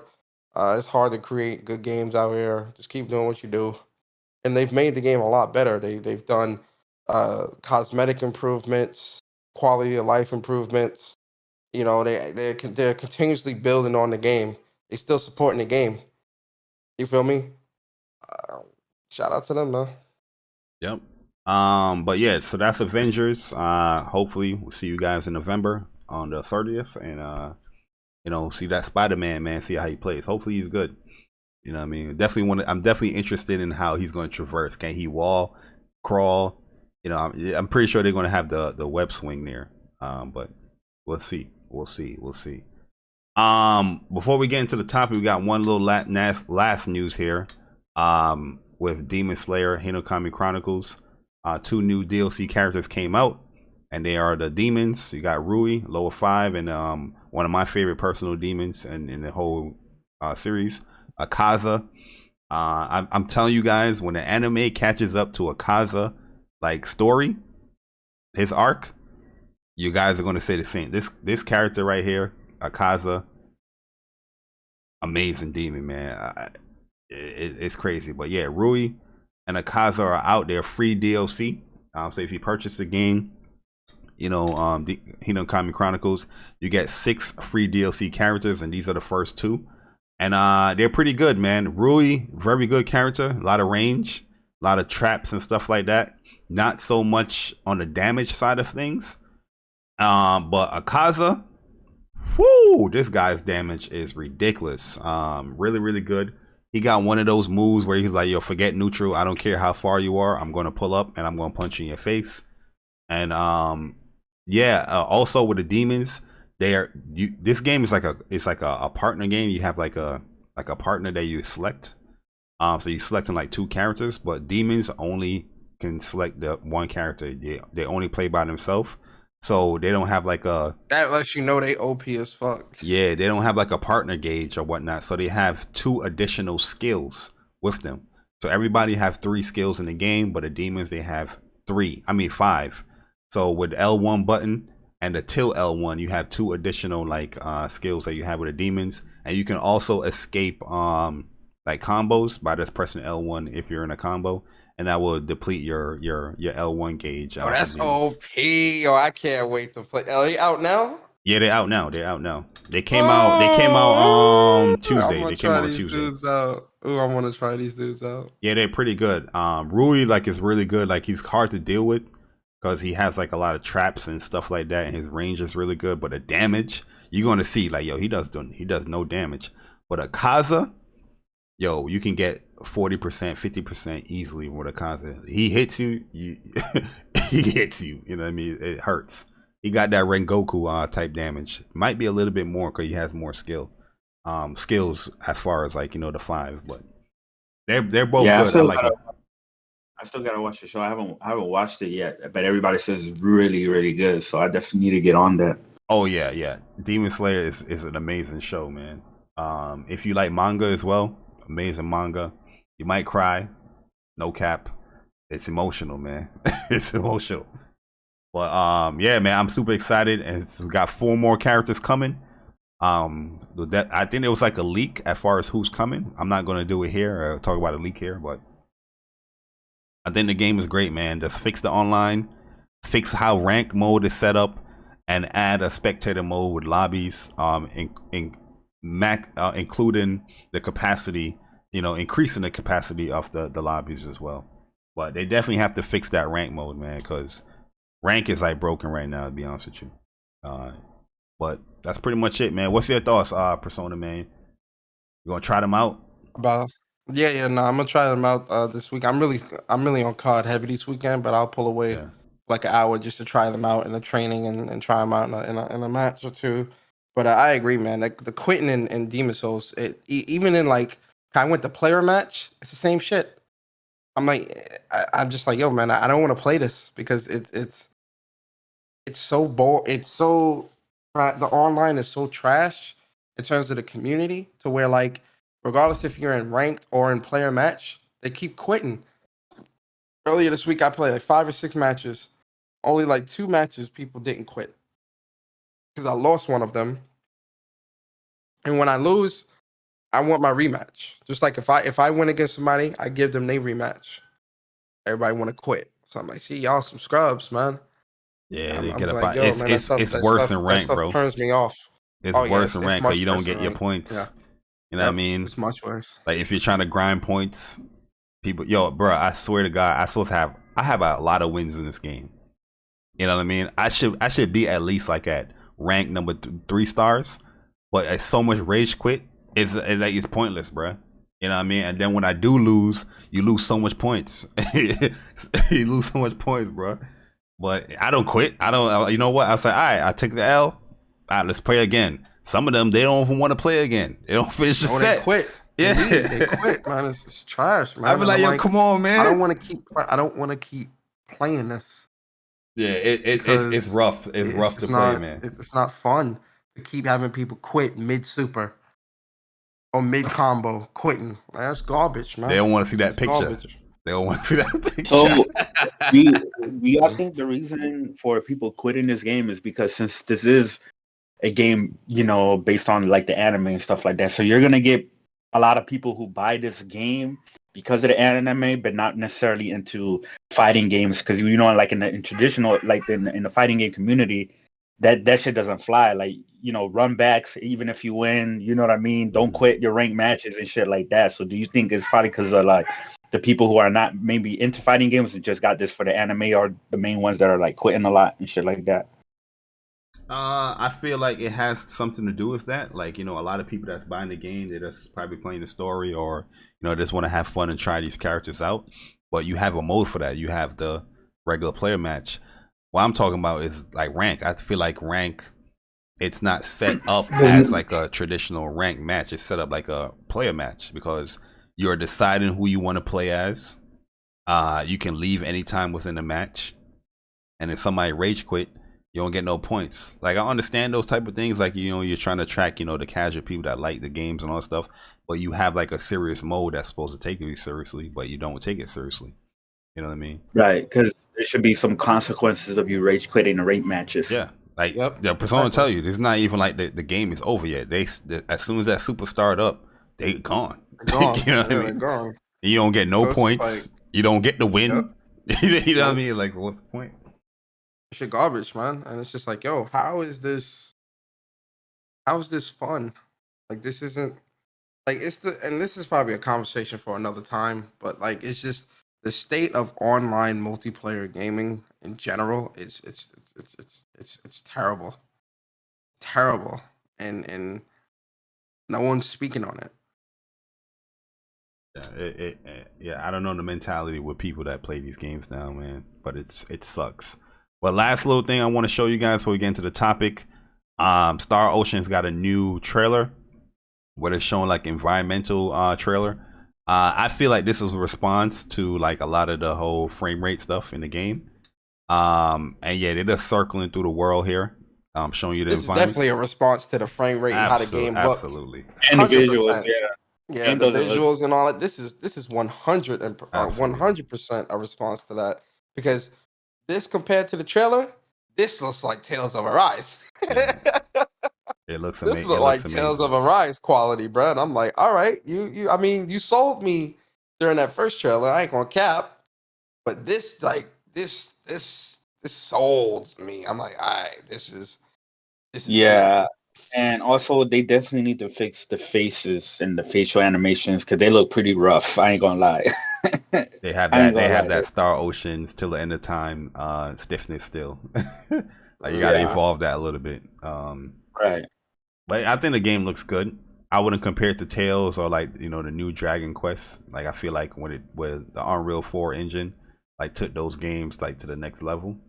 I see a lot of people compare it to like Xenoblade Chronicles X because how you can fly around and shit like that. Some people put that comparisons out there, but I haven't played that game, so I don't know. Yo, they definitely try to show off. Yeah, they're trying to show off, man. Like, this trailer, this reveal still shocks me, yo. Like, I'm like, damn, we getting a new Star Oceans, yo. Like, that still shocks me. Yeah, I'm surprised I'm surprised it still has its fans because Star Ocean has always been like more on like compared to other Square Enix products. It's more of a but it's been more of like the more niche side of Square Enix or whatever. Definitely. So, but apparently they're still finding, you know, just like the Nihon Falcom and shit like that. Like, they continue to make games because there's still people who buy them shits and they make profits or whatever. I just I just hope that like as far as like the visuals goes, it's definitely drastically improved by the time the game comes out. Because I am gonna pick it up. I do plan on buying it because I did play Star Ocean till the end of time on PS2, and I thought that was good. And then I played the one on the 360. I think it was like The Last Hope or New Hope or something some shit like that. It wasn't that good. Yeah. So maybe this one is a lot better, and because now that they're doing the more action RPG route. So yep, we'll see. But yeah, man, 2022, another 2022 game, man. We're gonna play a little fun game with a topic later on when it comes to 2022, man. Listen, it's gonna get rough. There might be a little arguments here and there between Persona, Chris, and myself, but it's gonna be fun. But yo, guys, since you guys made it to this portion of the show, here's some trophies. We're giving them away like Naughty Dog, Insomniac, Sucker Punch. You know what I mean? Get those engagement numbers up. So here you goes, guys. Here's some imaginary trophies. Hopefully you feel good about listening to the podcast for about 2 hours and change. But let's get into the topic, man. First question is about JRPGs. I was gonna do like a Twitter space on this, but I said, you know what? Now let me do it with What's Up PlayStation. Is in what way can JRPGs improve? Because JRPGs, there's a lot of JRPG games that come out. You know what I mean? Whether small, medium size, large. But I feel like a lot of JRPGs play on the same type of tropes, and they have the same type of elements sometimes in them. But I wanted to ask you guys, like, in what way do you think a JRPG can improve going forward? Like, what are some of your gripes with a JRPG, and going forward, can it improve? The biggest thing is graphics. Yeah, I think as a whole, there needs to be a new standard of how these JRPGs look. Especially, and the funny thing is, Tales of Arise got the memo. Playing games like Tales of Arise, Dragon Quest 11, these games are so beautiful, and they still maintain that JRPG feel and look and aesthetic and whatnot. But some of these other ones, I'm just like, you guys kind of got to get with the program now, man, because we're moving so far ahead into gaming now to where I'm gonna be honest, man, it's starting to get a little hard to overlook. Yeah, it's starting to get tough, especially with the newer consoles coming out. Yeah, especially with the new consoles, it's really starting to get tough with some of these JRPGs to overlook. It's really getting tough, right? Because even when you look at Tokyo RPG Factory's games with Octopath and Lost Sphere and Oninaki and all these different games that are coming out, those still look so beautiful, like aesthetically, but still maintain that old school feel or look or whatever. But then you look at games like, and listen, I love Ys 9, but it looked like a PS3 game. Yeah. I would even argue a PS2 in some areas. You feel me? You look at a game like what's that other JRPG? I can't think of it right now. But Ys 9 is a very good example. That's a good example. Right? Great story. You feel me? Great story. Great gameplay. But that aesthetic and the graphics, and it's just like, guys, we gotta move forward. We have to, especially if you want to pull in more people. Because the reason why Tales are like, let's be honest, the reason why for you and I, Bari and Chris, we bought Tales of Arise because we love the series, and we want to see the game and the story and all that stuff. But let's be honest, there's a lot of people that bought Tales of Arise because of how pretty it looked. Yeah. You get what I'm saying? There are people out there that buy games just off of how pretty it looks. So if these developers are trying to pull in those new demographics of people, you gotta up that. You have to up that, man. Even Yakuza got with the program. You gotta up that, man. Gotcha. What about you, Chris? Because I'm gonna lean towards what you said, Persona. But let me get Chris's. Yeah. No, I mean, I pretty much agree with Persona. I mean, definitely the visual aspects of them, and we're just talking about like the traditional JRPGs and shit like that. I'm not gonna include like Bloodborne or anything like that. But Yeah, definitely more of the production value, because technically the only, like, I mean, other than like Tales of Arise, right, that just came out, that's definitely highly produced, AAA and stuff like that, right? But technically, like, the only highly produced AAA, like, JRPGs that we get is usually just the Final Fantasy games. Like, they're the biggest one. They're the biggest ones when it comes to that. When it comes to pushing graphics and design and stuff like that. Um, and whatever. But yeah, I would definitely say the graphics, definitely more voiceover work, more dialogue when it comes to more voices when it comes to like the dialogue and stuff like that. Because sometimes I don't like when it will have voice in one scene, but then the next like 10 dialogues are just Oh, just like subtext and text. stuff Yeah. like that. Okay. Yep. Yeah, which is which I was honestly surprised that Tales of Rise had as much dialogue as it did. I mean, it still had the subtext, but it still had a lot of I had dialogues. a lot of dialogue. I was Yeah, very surprised at that as well, honestly. yeah, even a lot, even all the skits were, the little skits that would come up, that would prompt up or whatever. Even all of them were voice acted, and and this is why I like Near Replicant, because every single NPC in that game is voice acted. Like, even the most irrelevant one, they say one line. Guess what? They're voice acted. Same thing with Final Fantasy VII Remake. Everybody was voice acted. But not just that. I think the biggest thing for me is storytelling that needs to change, because a lot of JRPGs usually fall into the same tropes of, having the same world, and it's like the typical, be stoic and heroic type of characters or whatever. Which is why, going back to Shin Megami Tensei, right, which is Shin Megami Tensei 3 or whatever, which is, this is what I was trying to tell people, is like, yo, talking about like the evolution of like JRPGs, like, there's a lot of things that are holding it back, like the same structure, storytelling, even level design. I definitely want to throw in level design in there as well, because a lot of times it's just squares and hallways for a lot of these JRPGs and whatnot, which is why I always praise Persona 5 for its level designs. Every single palace was completely structured different, and every single one had their own unique mechanics within the palace to get through it and stuff like that. I think more variety in the level designs and a lot of these JRPGs need to do it. And then also, like, the storytelling is why I like Shin Megami Tensei, because it's not about saving the world or anything like that. It's like, nah, you're not playing a hero. It's about survival, and then the story can go anywhere from that, and it's about choices, which brings me to my next point: more choice driven consequences are having, because that's one thing that a lot of WRPGs have advantage over JRPGs, is that you get more choices. For example, like The Witcher 3, you get a lot more choices that you can do that actually alters certain paths, and you can meet people, make relationship with certain people, whatever, to add more to the replay value of when you go through it again. You choose different paths as well, which is hilarious because which is hilarious because Dragon Quest 3, right, which they're completely remaking now, right, which I'm excited for that. But when I went to go look for, I never played it or anything like that.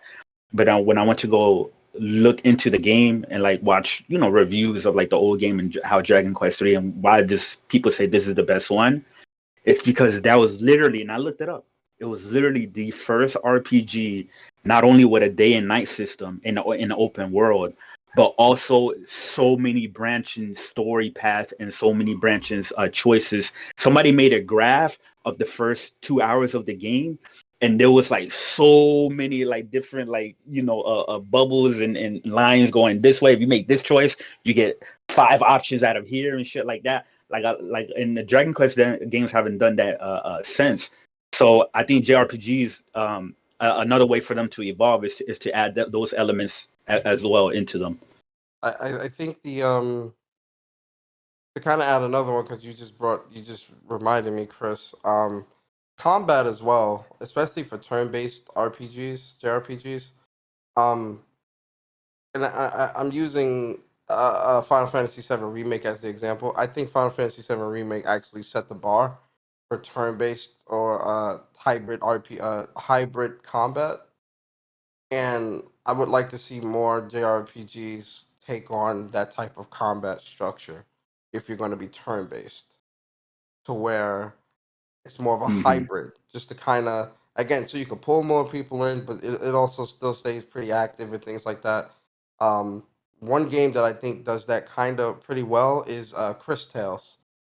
Chris Tales does a good job of keeping you. Yeah, it's turn-based combat, but it's still very active. To the point where like you can do double moves if when you run up on an enemy, if you time it right, you could mitigate damage if you block right, at the right time and stuff like that. It keeps you very engaged and very active. I would love to see more JRPGs incorporate it. If you're not going to go full 100% Final Fantasy VII remake, at least put a little extra, even if you went the Chris Tales route with it, just keeping it active like that, I think would be a great thing. Yo, you guys are amazing, man. It's like I feel like I don't have to say nothing because you guys hit the nail on the coffin, man. The only thing I'm going to say, just to incorporate what everybody's saying, like JRPGs is like my favorite genre, so I want that genre to have the budget that other genres have. By increasing the budget, I feel like all of the stuff that we are mentioning will be increased as well. Like one thing that is a love-hate thing when it comes to JRPGs is like the stiff animations when they're just idling or like in a conversation or their hands don't move or nothing like that. Like it's just like they got the muffin hands like PS1s. I feel like those stuff can be improved, man, as we go forward because we have the technology to mitigate that stuff. It's just the budget needs to be put in there. So, and even see, but that's the thing, man. The reason why I personally, just because Unreal 4 and even with Unreal 5 when that drops, that's going to be free for everyone. So I feel like having the right engine to kind of do all this stuff. Maybe there needs to be a universal engine that all Japanese JRPG developers use to kind of maintain that same level of quality. I don't think they're all using like UE3, UE4, or the Unity engine, all this other stuff. Yeah, well, a lot of place. Yeah, a lot of them are using Unreal. Like a lot of these Japanese devs have like transitioned over to Unreal and like Unreal 4, right? Like Tales of Arise, Unreal 4, Final Fantasy 7 remake, Unreal 4. Even though Square has they have like 2 in-house engines, but they still went with Unreal 4. Shin Megami Tensei 5, Unreal 4. You know what I mean? Kingdom Hearts, Unreal. Use that Capcom engine, that RE engine, man. Like, yo, yeah, and then I think they said is amazing. Yeah, I think they said Persona 6 may be using Unreal Engine 5 or they didn't say which Unreal Engine, but I mean I would assume it's 5 because that's going to be the newest one out. Compared to Persona 5, which they use their own in-house engine. That's one of the reasons why that game took forever to come out, because they built their own. And don't get me wrong, like Persona 5 looks absolutely amazing and stuff like that, but yeah, and then on top of the SSD design, remember how Mark Cerny said it's like developers no longer have to be confined to the same structure, levels, and shit like that. Now, hopefully with the SSD, how they can implement that in world designs and level designs and shit like that they can get away from, this typical, it's either a hallway, then you go into multiple square rooms, and then you go through another hallway, and it's like no details at all, and then no furniture or nothing like that. You know what I'm talking about? Yep. Yeah. Those things I miss too, like going into like a town and you can go in every building.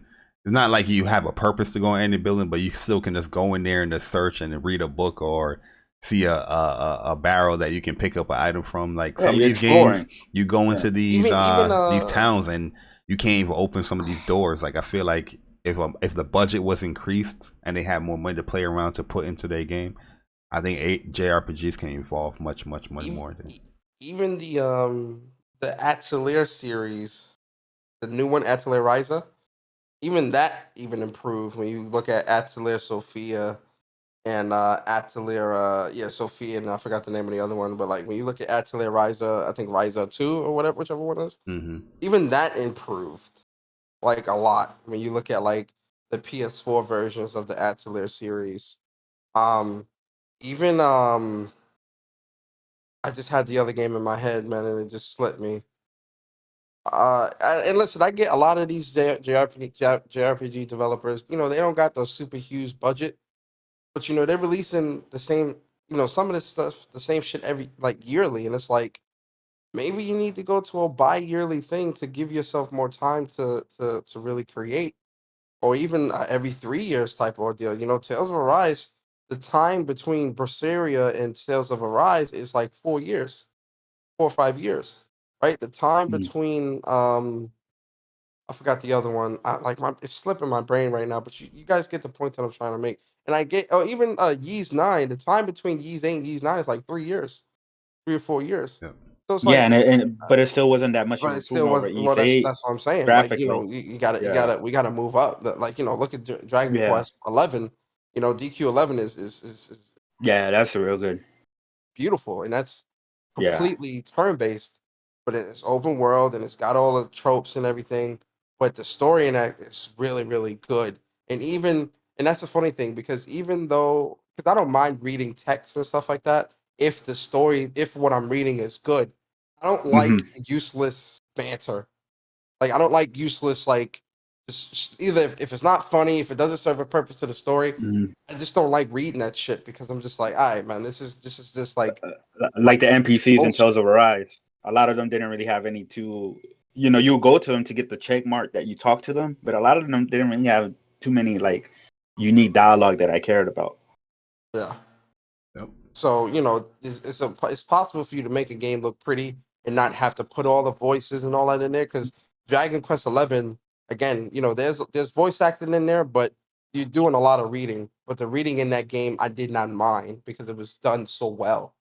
I feel the same with Persona 5. It had a lot of dialogue. Yeah, a lot of good dialogue, even in P5. So it's like I don't think the voice acting thing. I do agree that that being in there is important, but I think above all else, I really think graphics and presentation is at the top of the list because again, a game like Persona that's sold like hotcakes.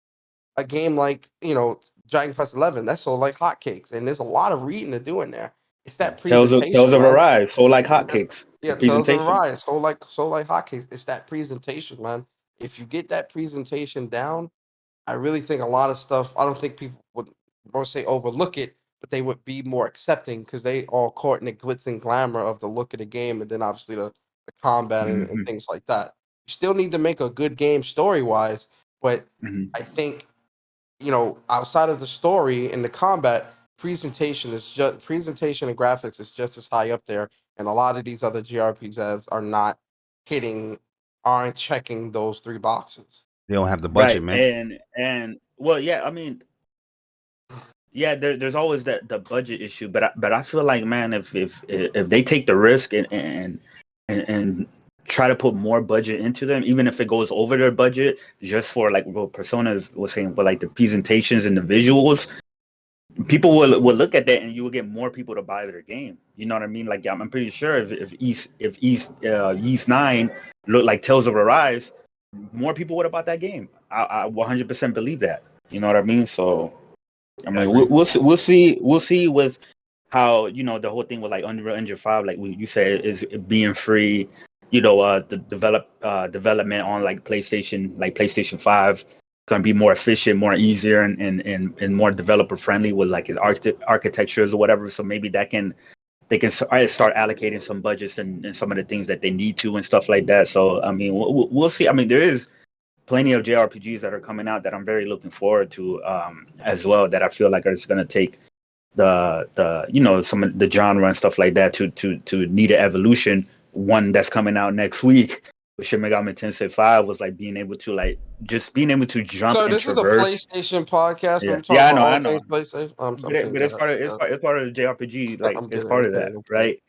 So yeah, being able to like jump and explore the world, and the world being more vertical and stuff like that can add a lot. And that's just a turn-based game. Like that can add a whole lot. Just to and also rewarding you for exploration and stuff like that. So yeah, it is my favorite genre as well too. But yeah, there are definitely a lot of things that have been holding it back, and I think the main thing is probably just budget. Yep. So yeah, there we go, guys. This is a conversation that I think a lot of people can participate, especially a lot of people that like. It might have to continue in Twitter Spaces. I might do a Twitter Space on a Steal Your Idea, Bar. Keep it stop. Yeah, I need to get 2 more Twitter Spaces, man. I'm trying to, Twitter Space conversation. Tickets. You know what I mean? Get that monetization on there on Twitter Space. Sell these tickets. But let's do a game of either or. We're gonna do 2 rounds of either or because we've been going on for a minute. And we're going to do 2 rounds. This is a 2022 edition of Either Or. All right, I'm going to start it off. For both of you guys. The chat, you guys can participate as well. Either or. Either I got a good one. Or. Uh-oh. Okay. Either or. I already don't like this. Uh-oh. Horizon Forbidden West. Oh, shit. Or God of War Ragnarok. Either or. Can I go first? Yeah, go ahead, Chris. Go ahead. Horizon Forbidden West. Ooh.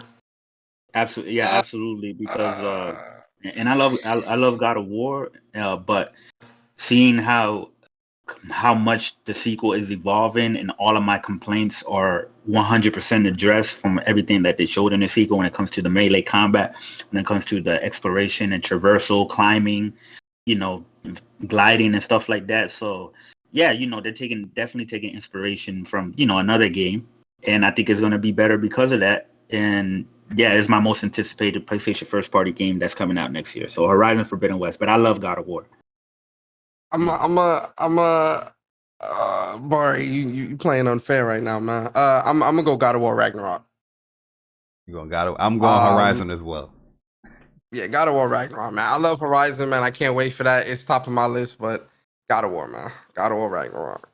Yo, that little 27-second clip showed so much detail and so much shit. It's like, crazy. God of War, you're gonna have to. I mean, we playing either or. Like it's do or die. God of War is gonna be amazing, but to compare to what Horizon is showing at 27 seconds, you got to bring me a 20-second clip on Twitter. God of War. You know what I mean? All right, Chris, your turn. Either or. 2022 edition. 2022 edition. Okay. Either or.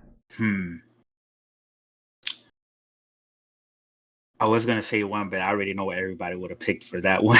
Oh, God, say it anyway. I was gonna say either or because this won't be hard for me, but Final Fantasy 16 or Elden Ring. Final Fantasy 16. Yo, Final Fantasy 16, absolutely. Yeah, that's what I said. I already knew y'all were gonna. Y'all were gonna pick that. This is a tough one for me, man, because this is an evolution of the Souls, but at the same time, FF16 from the little bit that we've seen and it being the first M-rated mainline Final Fantasy game and being made by Creative Business Unit 3, which is the FF14 team. Fuck, I don't know, man. It's looking good. I gotta go one that's gonna scar y'all for life. All right, y'all ready? Yeah. Here we go. Either or, Bari, Chris. Either or. Either or 2022 edition. Would you rather have all of next year's games, PlayStation games, go to PC day and date, or have all the games delayed another 2 years to 2024? Whew. Shit. Either or. Delay them bad boys. Delay them shits. Hey, yo. I gotta switch. We want the quality. Delay both of them things. Delay them both. Delay them bad boys. Delay them things till 2024. I'm with it. Delay it. All right, here we go. Last round. Either or. I got a tough one, especially for. I don't know if it's tough for Chris, but we'll see. Either or 22 edition. Elden Ring or Forspoken. Either or. Forspoken. Elden Ring. Oh, we got a tie here. We got an Elden Ring. Let's see what the chat says before I give my answer. Elden Ring or Forspoken. We got Elden Ring. We got a Forspoken. We got a Forspoken. Hands down, Forspoken. Over Elden Ring, absolutely. Man, they scared of the game. That's why they're choosing absolutely Forspoken. not. Yo, I'm going Forspoken too, man. Them animations look Oh, so good. Nah, Fire. Forspoken does look That's next amazing. gen. I ain't That's gonna next lie. gen. That's next Yeah, gen it right is. there. Yeah, she moving through that Yeah. world hella fast, dog. That's Yeah, zipping. I definitely want to experience that over Elden Ring. I ain't Elden gonna Ring cap. did sell me like crazy though. It looks great. But Nah, yeah, it that's does, a tough but- one. Forspoken next gen only, man. Like you gonna get Ain't quality. Elden Ring out of that. only Nope, oh that's no, on it's not. PS4 It's as on well. PS4. Nah, Oh, it's yeah, cross yeah, gen. right. Yeah, Cross yeah, gen. yeah. All right, go ahead, Chris. Fuck. Let me see. Trying to think of all the games coming to PlayStation. Either Okay, or. I'm gonna do indie ones. I'm gonna do Mm. indie ones.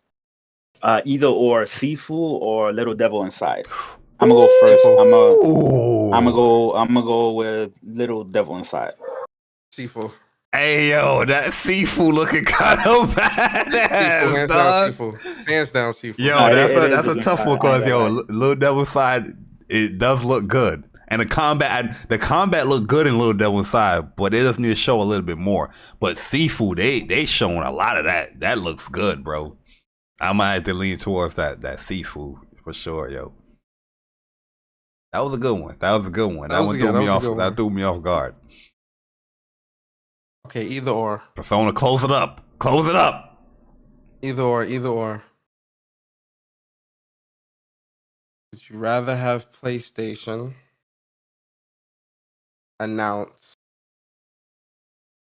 a new Marvel character game or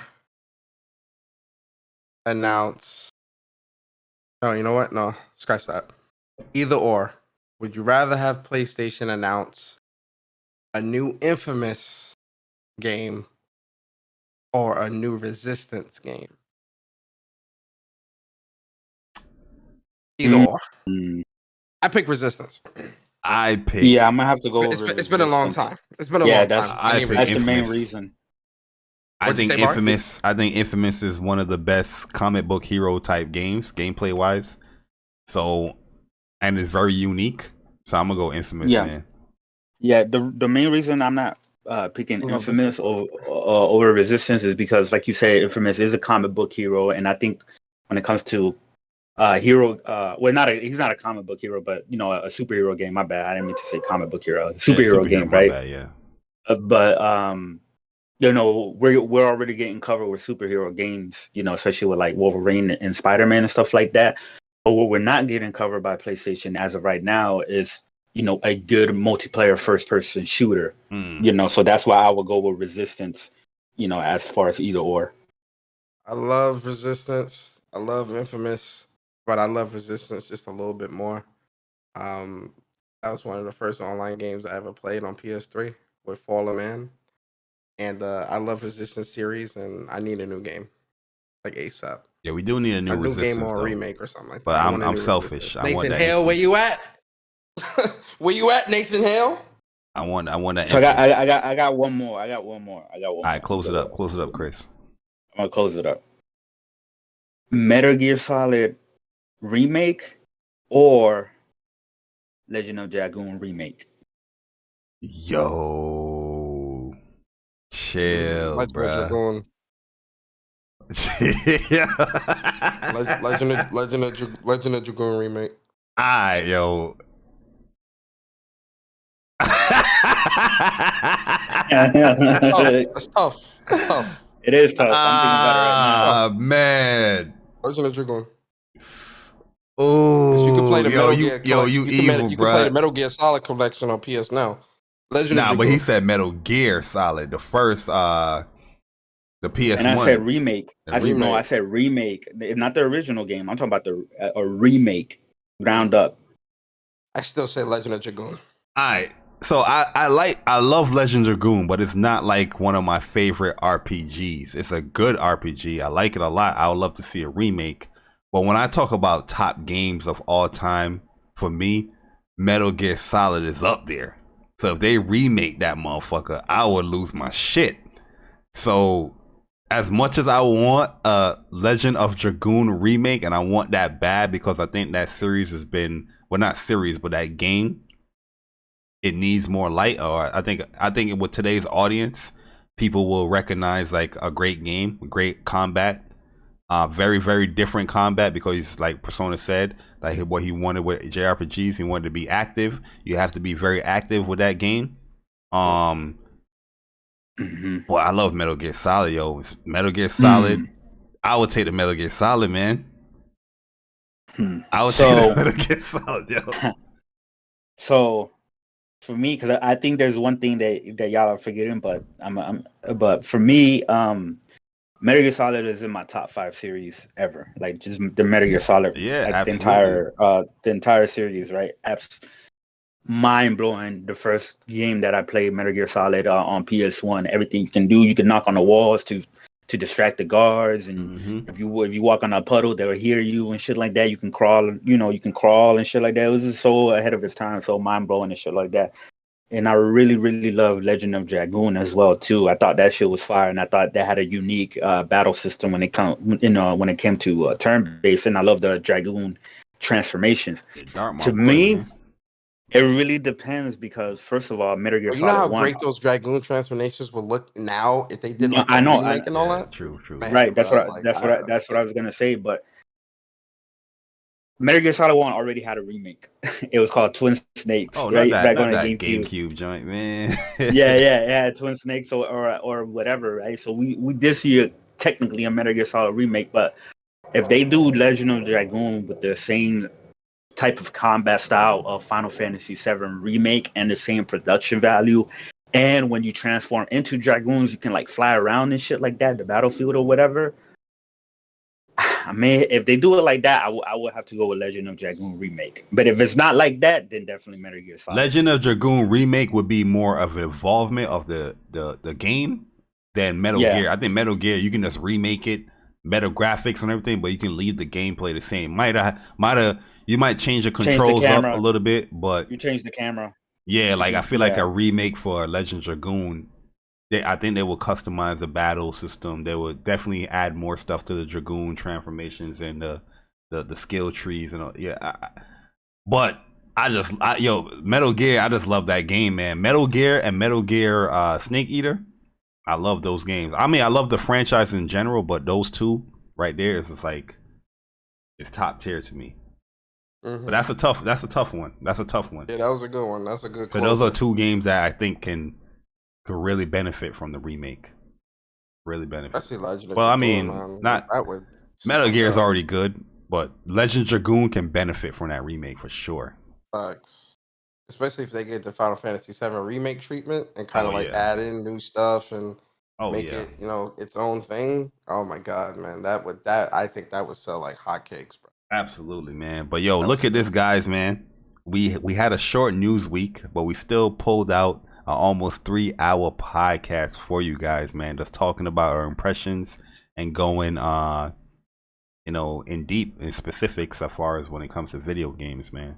But we did have a super chat here from Vedger with a 20 seek. He said, "I got to push back. Ragnarok coming 2023." So he pushing back a little bit there, man. Nah, I definitely don't think 2023, but I do think like towards the end of the summer, fall time. Yep. So with that being said, guys, we are at the outros. Shout out to my man Chris Righteous for coming through, man. Dropping his knowledge, his insight, on the PlayStation Nation for y'all.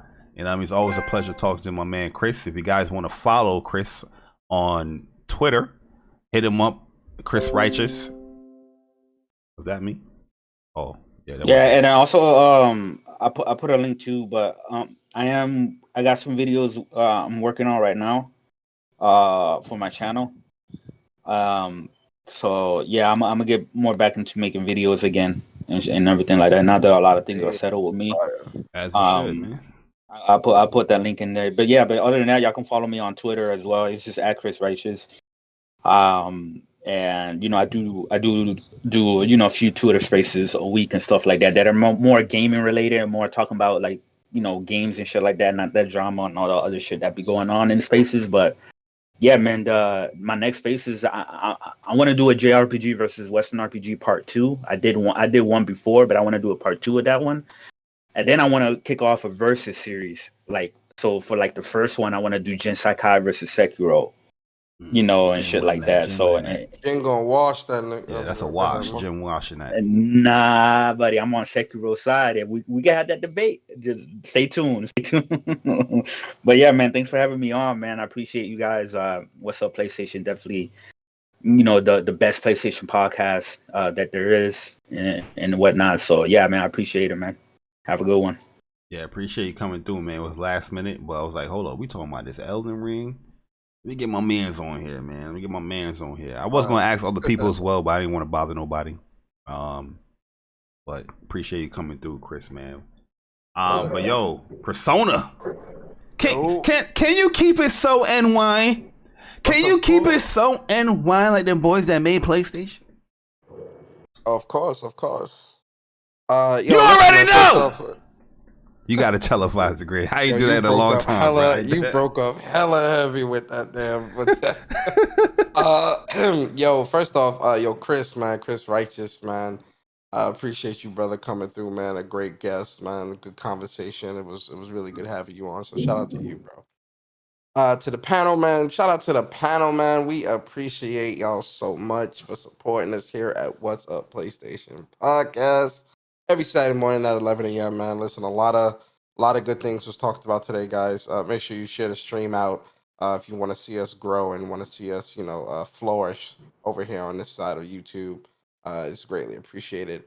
For me, man, I'm Gaming with Persona. You know, my YouTube channel is Gaming with Persona. My Twitter is @Persona Speaks. Yo, listen. I'm